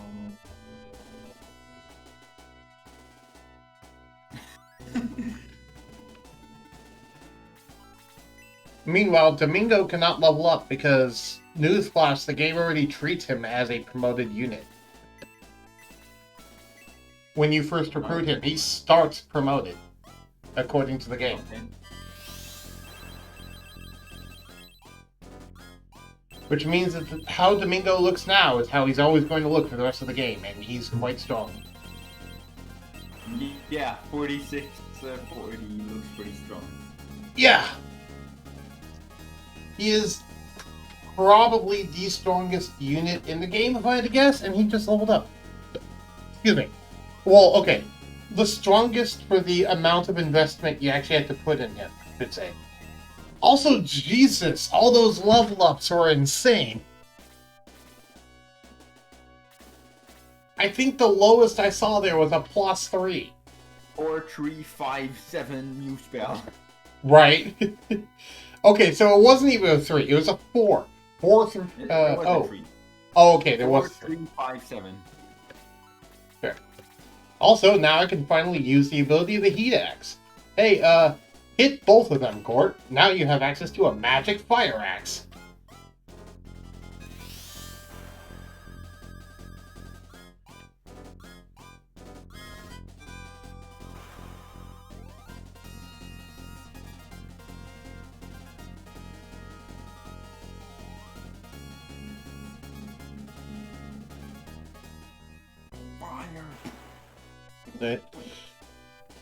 Oh, the quick spell I did. Skeleton is 48 experience points. Court gains 720 coins. Yep. 720. Blaze it.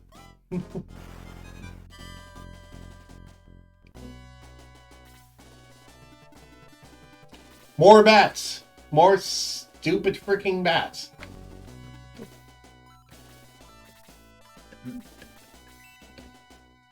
Ernest, kill him. Kill him.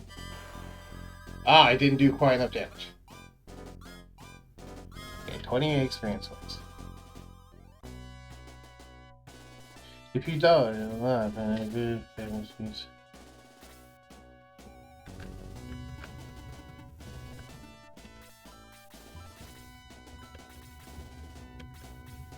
Actually, wait, no, you have magic. Why do I care?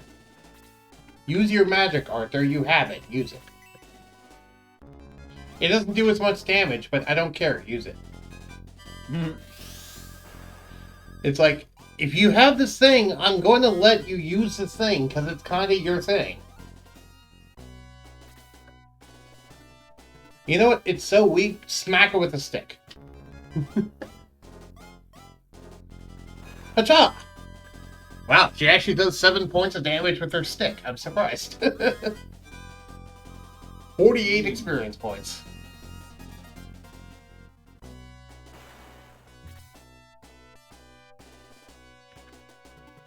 Oh, let's see this guy's animations now. If I remember correctly, his animations are hilarious. Oh, just allow me to see. Guess I'll get to see in like 15 seconds. Get a load of this. Yep.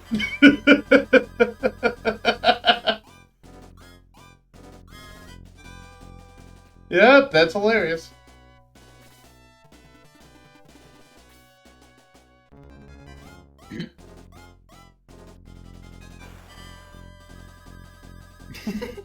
Just seems to be vibrating. He just spins in a circle really fast and then stabs someone with a spear. It's like, that's so incredibly inefficient. I love it. You gotta respect a man who purposefully is that inefficient in combat. Oh, that just reminded me of the Barbarian Cyclone. You ever heard of that one, the Barbarian Cyclone? Nope. It's, basically where you take a Storm Herald Barbarian and you give him that one item that basically gives him the properties of an air elemental, so he becomes a literal living tornado. And he just spins at his enemies and cuts through swaths of enemies. He literally becomes the Barbarian Tornado. Ah, come on. There you go. Now you hit. There's other hidden stats in this game too, by the way, that they don't tell you about, despite how many stats they do tell you about.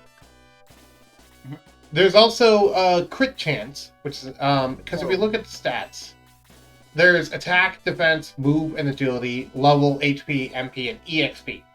However, there is also crit chance, and there's chance to double, which are also things. Yeah, right. In addition to the fact that each unit has their own resistances and weaknesses towards certain elemental affinities or dodge chances and stuff, and none of that is detailed anywhere, besides in the game's code. Yeah, it's like, it's like, oh, hey, you know how you just keep missing those bats? Yeah, that's not just your imagination.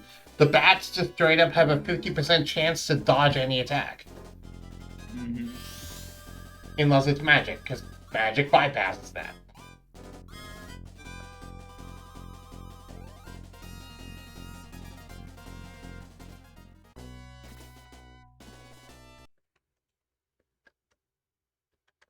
Oh, you can dodge? Try dodging combusting from the inside. Right. Dodge this, you filthy casual. Dodge this just reminds me of that scene from The Matrix. Yep. Why did it return me here, of all things? Normally it returns you to the priest. Why did it return me here? Huh. Are you suddenly a priest? No, you're not. Why am I here? Alright? Where's my boat? Oh, there's the boat. I guess the boat got back up the waterfall somehow? I don't know. Ooh. I didn't realize there was a mermaid in the ocean. Oh, there is. A couple of mermaids. There's one here. There's one over here. Oh. Yeah, when we were pulled into this town, it was a mermaid talking to us from the ocean. No. I was further away from my screen, so I didn't recognize it was a mermaid. Yep. There's casual centaurs and mermaids and all that jazz in this game. Suddenly, mermaid. Right? Suddenly, centaur. I want to visit Ring Reef. Would you go with me? And her thing cuts off. I'm not pressing A, it just automatically skips. So, I believe that's straight up a coding error. I believe she's not actually supposed to be here. Okay. I think it's a leftover from an earlier mechanic in the game that's just kind of never got removed from the game. Because I think how it was supposed to be before is that she was the girl that was right here, and she was supposed to escort you to Ring Reef, and then you both get pulled down the waterfall. However, since they scrapped that idea and instead make it a concerned mother who doesn't want you to go in there. Also, that skeleton guy is back. Hello. So, I wonder what the logistics of egress are as a spell. Because, on one hand, it seems like it turns back time because of the fact that, oh, like the skeleton and that sort of stuff reset and we go back and all the enemies are back and whatnot. And yet, some of the events that happened during the battle stay, like cutscene wise, and also we keep all of our experience and all the items that we gain from it. But it probably also turning back time too, because of the fact of items that are only held by one enemy, we can get multiple copies of by egressing out and redoing the battle. So I'm like, is it turning back time? Is it not? I don't know. It's a weird little mechanic I don't know the logistics of, and I'm sorry if I gave you a headache over that, sir, because I have a headache sometimes thinking about that. Anyway, the new spell that Domingo just got is called D-Soul. D-Soul costs way too much MP to use, but it has a chance to just instantly kill the enemy. It has a low chance, but it has a chance. However, it does not work on bosses. I was about to say, man, I want to see you pull off Diesel on Dark Souls. Right, that'd be nice. But, unfortunately, bosses straight up have a flag that gives them immunity to Diesel. And specifically what happens if you try to cast it, it says nothing happened. Which, it says that if the enemy is immune, but it also says that if you miss. Which I want to mention that Diesel has a very high chance of missing anyway. So, as a kid, you probably wouldn't know that they have immunity just because it already has such a high chance to miss anyway. You just think you're being unlucky. Mm-hmm. Also, wow, one attack that didn't even kill the fire dog, it just caused you to level up immediately. 42 experience points! Oh, I didn't realize it was that much.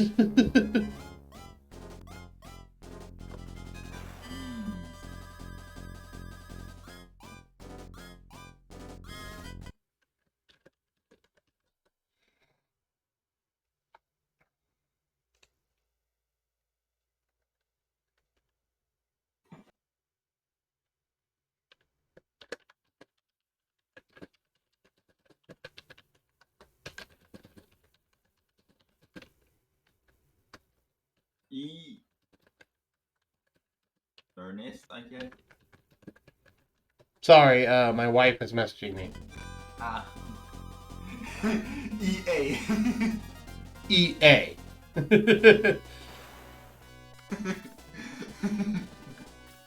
Uh,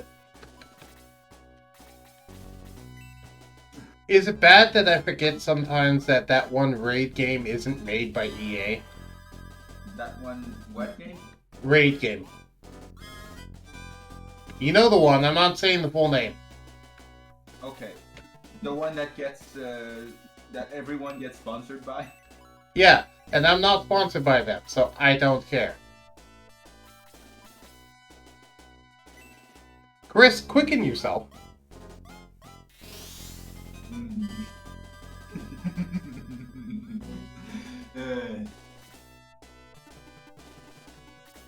I love the bit of, I think it was Hardleg at some point, where he wanted to promote the Patreon, so he made a joke where he said, "This video is sponsored by Rage, Shadow Legends." No, it's sponsored by Patreon. I have a Patreon.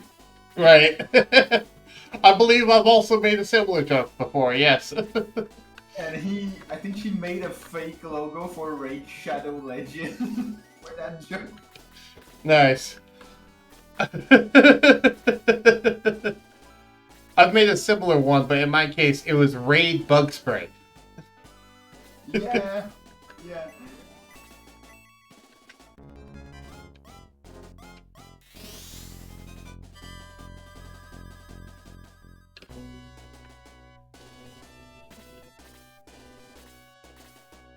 Wow, my ear just popped. That's weird.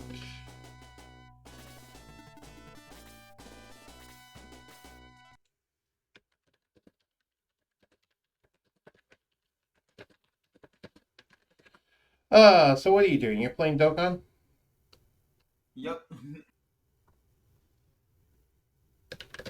I'm glad, as weird as it sounds, for my own wallet's sake, I am very glad that Dokkan doesn't really have a focus on player versus player, because I know I would want to beat people, but with how Dokkan works, usually the best unit is the one that just came out. Usually you can't get enough dragon stones to get the best unit to rainbow in one banner, unless you like save for months at a time or spend money. Right. Or that would not appreciate me wanting to be the best at Dokkan Arena, basically. Right. Looking at you, Master Duel. Though, to be fair, Master Duel is at least a bit more generous about it than some. Yeah, Master Duel is honestly doing pretty fine for that. Yeah. Which is, I think, the first bit of praise I've heard from your mouth from it in a while. Yeah, because I'm usually a bit angry about. I'm interested in this TCG archetype and matches, and I don't like Maxi being legal. Right? It's like, I think the biggest slap in the face to me about that is why even in the rooms, why even have a thing for ban lists if there's only one ban list? Yes. That means that you were consciously aware about ban lists existing, and you put something in for it, and you purposely didn't put anything else in. You know, and I kind of calmed down on Master Duel. They went back on it and clearly stated that they wanted to be a separate thing. It just was originally sold to me at the idea and got my interest in it because it specifically said that it would, unlike Duel Links, allow you to play the OCGTCV. Right. And I get what they were referencing. They're referencing the fact of the common criticism of Duel Links of, oh, it's Yu-Gi-Oh! With its legs cut off. Yeah, where it focuses on the anime, and I mean, I'm still a bit upset about it because, you know, you want to make a game that focuses on the TCG and on the OCG and TCG, give me matches. Right. If you want to make a game based on the OCG and TCG, give me trading. Yeah, trading is maybe a bit of an over demand, but I know. Or I guess is pushing the button a little, but I feel that, I am unaware of any events that are played with singles only. You always have a side deck. Right. And it's always best 2 out of 3. It's not even like, oh hey, we're doing rounds of Swiss, you're doing singles. No, it's always best 2 out of 3. So it's like... Right. This is why whenever I do friendly matches with people, I always, in Yu-Gi-Oh! Master Duel, say, okay, we do 3 single duels, so it's best 2 out of 3. Mm-hmm. Because budget, if they don't have matches, we'll do it our own way. It's not as good because we don't have sighting, but it's something. Yeah.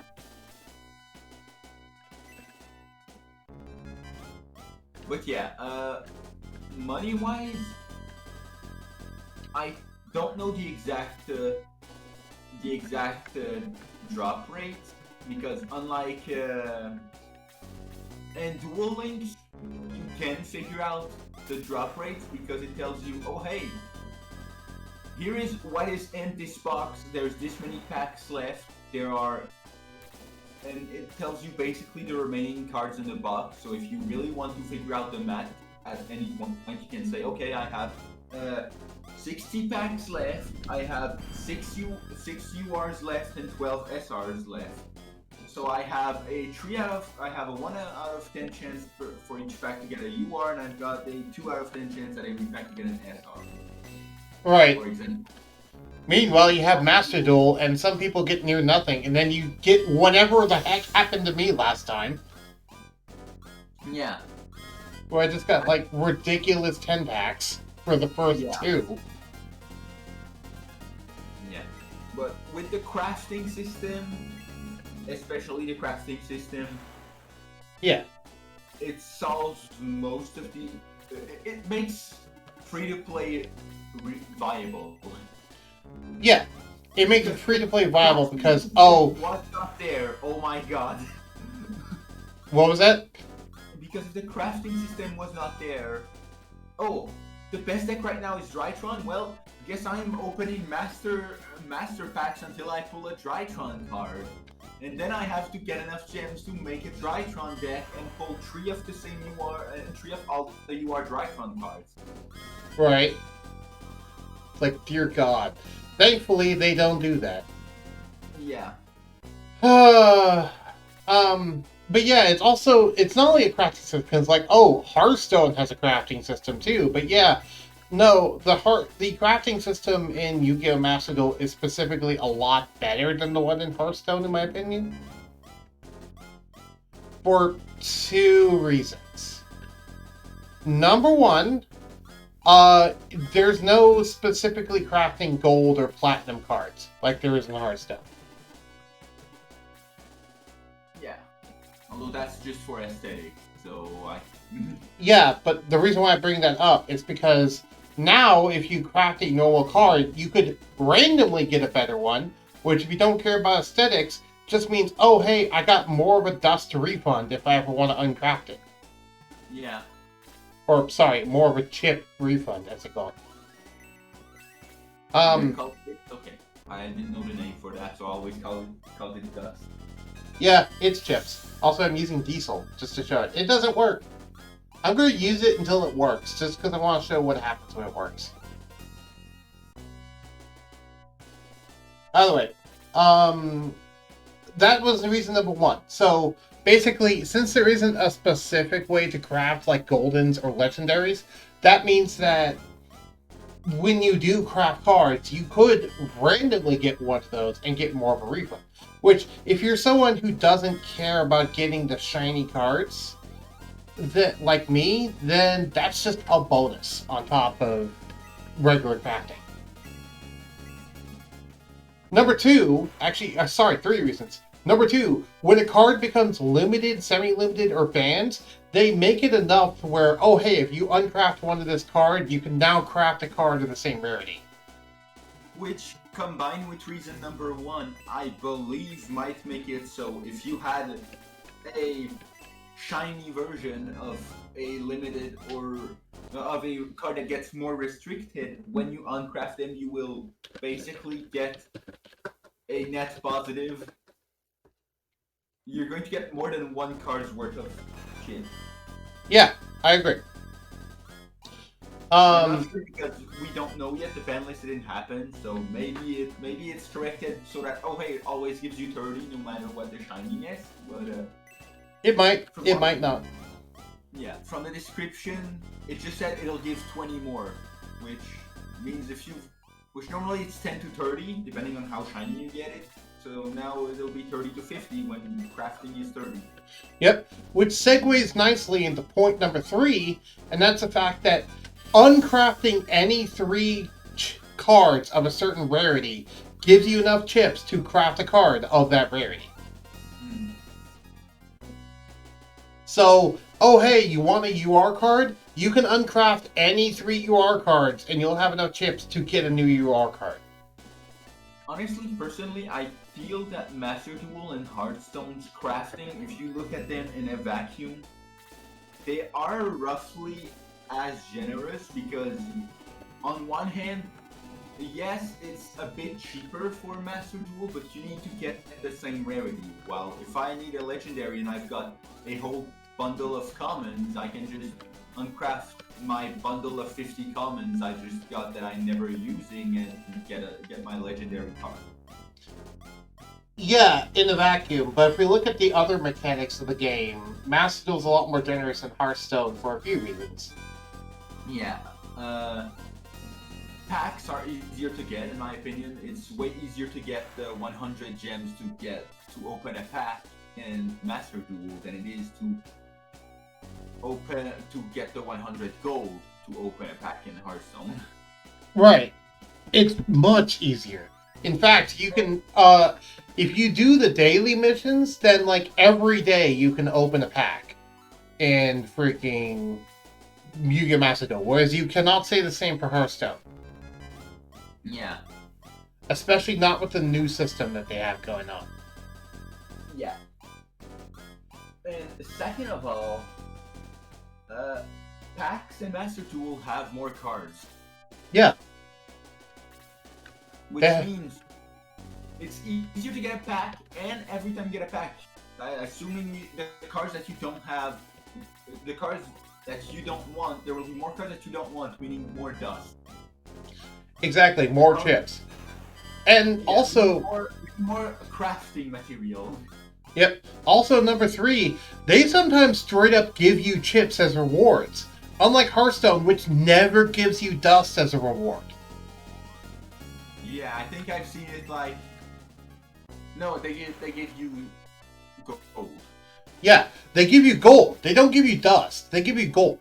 So the only way to gain dust is either to buy it or to uncraft cards. And that's it. Actually, I don't even think there's a way to buy it. I think it's literally only to uncraft cards. Yep. Which is kinda harsh. Well, especially when you consider the fact that, unlike Yu-Gi-Oh! Master Duel, where Yu-Gi-Oh! Master Duel says, oh hey, uncraft any 3 cards and you'll have enough chip to craft a card of that rarity. With Hearthstone, it's, no, you need to uncraft 8 cards. I believe it's like, you need to uncraft 8 cards of that rarity to craft a card of that rarity. It's 4. It's 4? Okay. Yeah, which is why I said it's roughly equivalent on how generous it is, because on one hand, especially, you're probably... When you really want to craft something for a good deck, it's probably going to be on the higher rarity, so you're not going to have that much high rarity card to dismantle, but if you've got a whole bunch of commons, with Hearthstone it might even out, and in some cases it might beat Master Duel, but in some cases Master Duel beats it. To be fair to Hearthstone, though, unlike Master Duel, dust is dust is dust. You can use it to craft any rarity a card. Yeah. Whereas in Master Duel, NR chips, UR chips, SR chips, and R chips are all entirely separate. And Yeah. you can't use enough N chips to make an R card, for example. Yeah. I wish there was a way to like transfer one to the other, but yeah. I could I've seen people with like I've seen people that have like 20 N chips, 20,000 N chips, and like 18,000 R chips. right, exactly, and that's just from the amount of packs that they open. Yeah. This does mean that some URs and SRs are kind of hard to get, but that's also a good thing in my opinion, for the simple fact of it's actually more reflective of how the actual TCG is. Outside of things like Yu-Gi-Oh! Pro. Granted, so ironically, that's actually more accurate than like Yu-Gi-Oh! Pro is in that regard. I don't mind that part. I don't really care all that much, but yeah. Yeah. Where was I going with that? I don't know. I don't remember either. Oh, but yeah, so the crafting system is more also, oh, I remember. The fact that you get free packs on occasion when you craft certain cards. I don't know what the thing for it is, but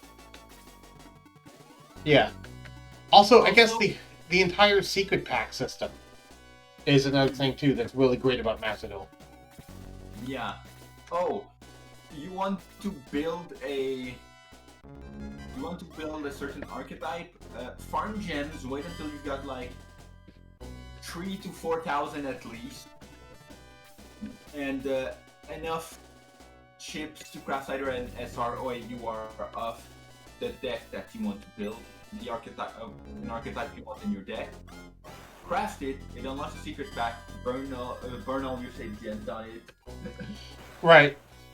And I also like the whole system of if you spend 1,000 gems, it's like, oh, you didn't get UR. Now you're guaranteed to get in the second one. So as long as you make sure to have 2,000 gems each time you go to open up a 10 pack, you're basically always guaranteed to get a UR. Yeah. And chances are you're going to get at least another UR in those 2 packs. I've never seen someone get 1 UR in 2 packs. Yeah. There's probably people that did happen. I feel that they are balanced by people that get like 6 UR and 10 packs. Yeah, which is me on that other stream, to the point where I felt bad because of the fact that Ennio was there and just watching me. And he mentioned how, yeah, I couldn't really get much good out of the pack. And I'm like, I'm just getting all this. Meanwhile, I got, from the 3rd pack I opened, I got 7 URs, 5 SRs. Nice. So yeah. I also like that, unlike Dokkan... Actually, I don't know if in Dokkan, do the different animations when you're opening packs actually make a difference? Yes. Okay. I was just curious because I knew that is a thing in Master Duel. I did not know that was a thing in Dokkan. Yeah.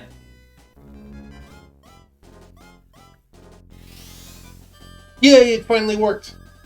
D-Soul worked. Okay, I'm going to just watch it then, because it's still catching up for me.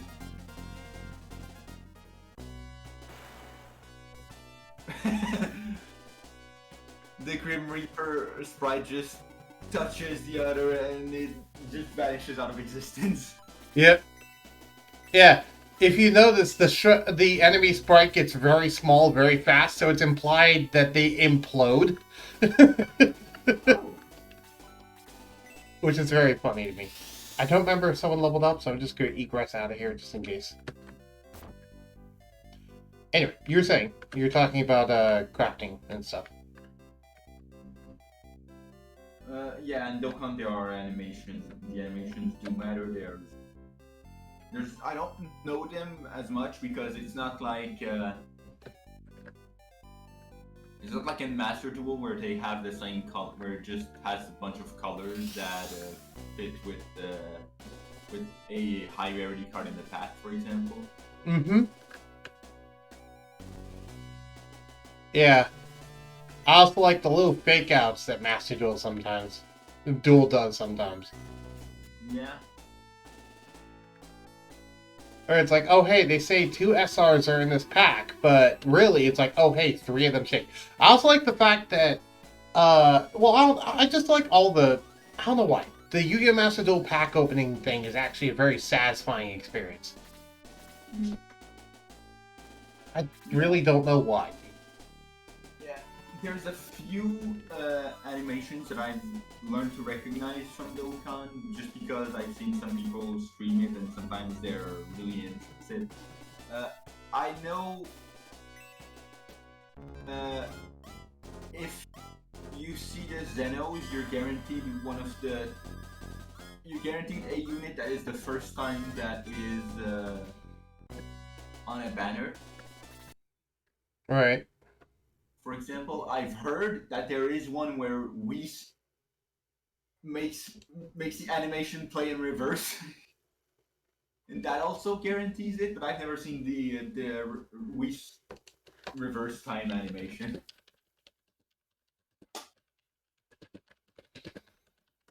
Yeah. You never seen that in the anime? No, I've never seen that animation play in the. Okay. Yeah, I've seen it. I don't play Dokkan though, so I have not seen the Dokkan, but I've seen it in the anime.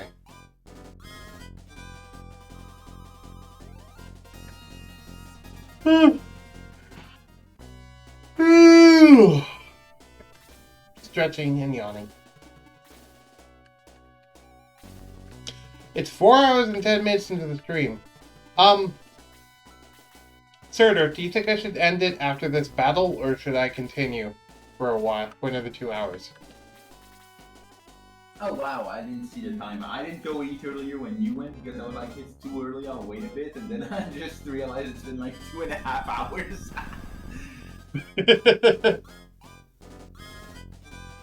Do you have to go then? Well, I'll probably go and eat something, yeah. Okay. Well, see you when you get back. Yep. Take care. Yep. Flip the mic.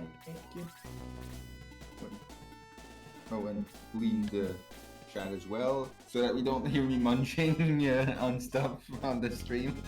You could also mute your microphone, but yeah. Oh, yeah. Yeah, that way you don't have to leave the chat fully. Yeah, although I'll probably deafen myself because I'll probably go back to watching the stream. Fair. I'll hear me double. Fair. Fair. Well, see you later. See ya.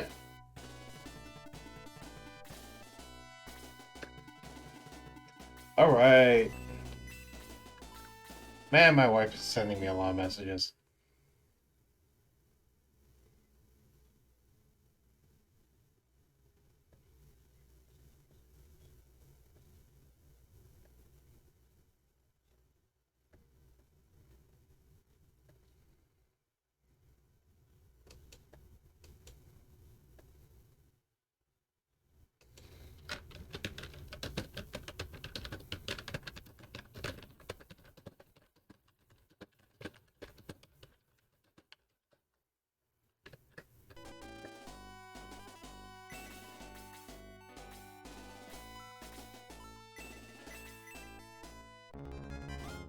I forgot I sound like that. Yes, you sound like that. You've always sounded like that. I tend to forget how I sound like, too. Also, now you get to see how you appeared on stream. Though I guess you were watching the stream before, you just weren't listening to it.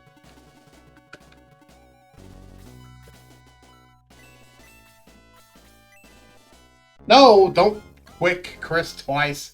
That's not what I was trying to... I was trying to make it too low. I pressed down once, and it went down twice. I know why it does that. It's just very annoying. Yeah, I was watching you. Yeah. I'm aware.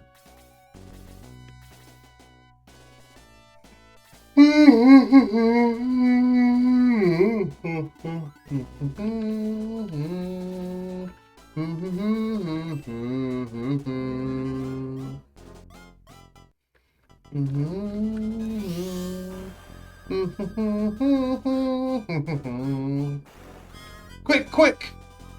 What? Va Vamonos, vamonos! I don't know what's quick in French. I don't know what quick in French is.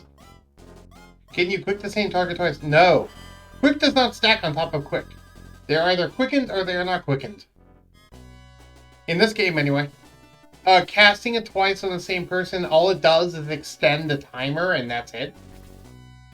And it doesn't even extend it by that much, just back to whatever the default duration is. Which I don't know what it is. Anyway, now that he's already de-sold somebody, I'm just going to do Freeze 3, because this is what I wanted to be doing. But I want to show off the de-sold animation first. Stretching. Stretching.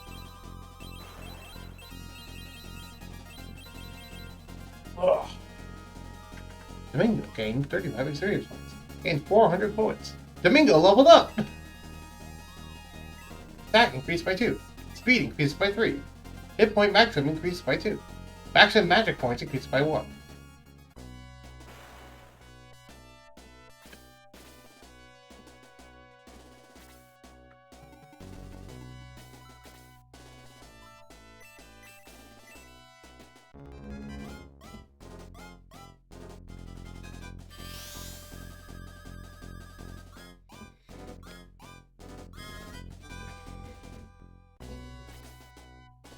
Do do do do do do.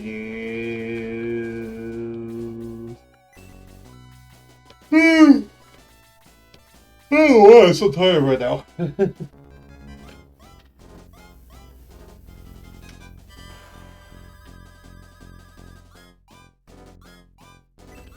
Ernest leveled up.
Burn that hellhound!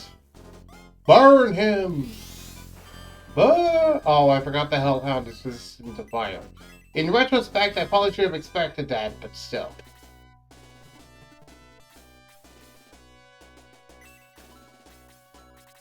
Right, you can't equip the other one, because I haven't promoted you. I need to go promote you next time I'm in town.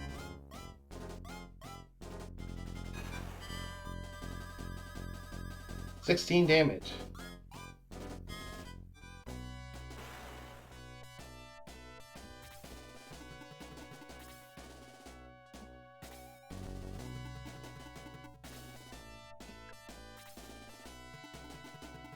Yeah, I think I'm going to go promote Guns after this. I'm thinking I'm going to go promote Guns, and then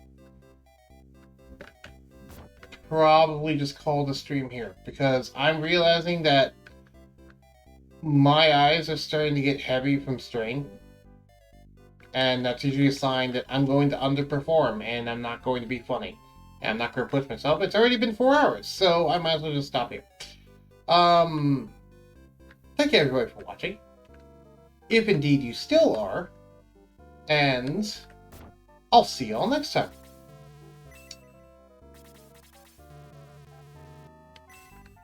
Oh, wait, that's the wrong priest. Where's the correct priest? Hold on.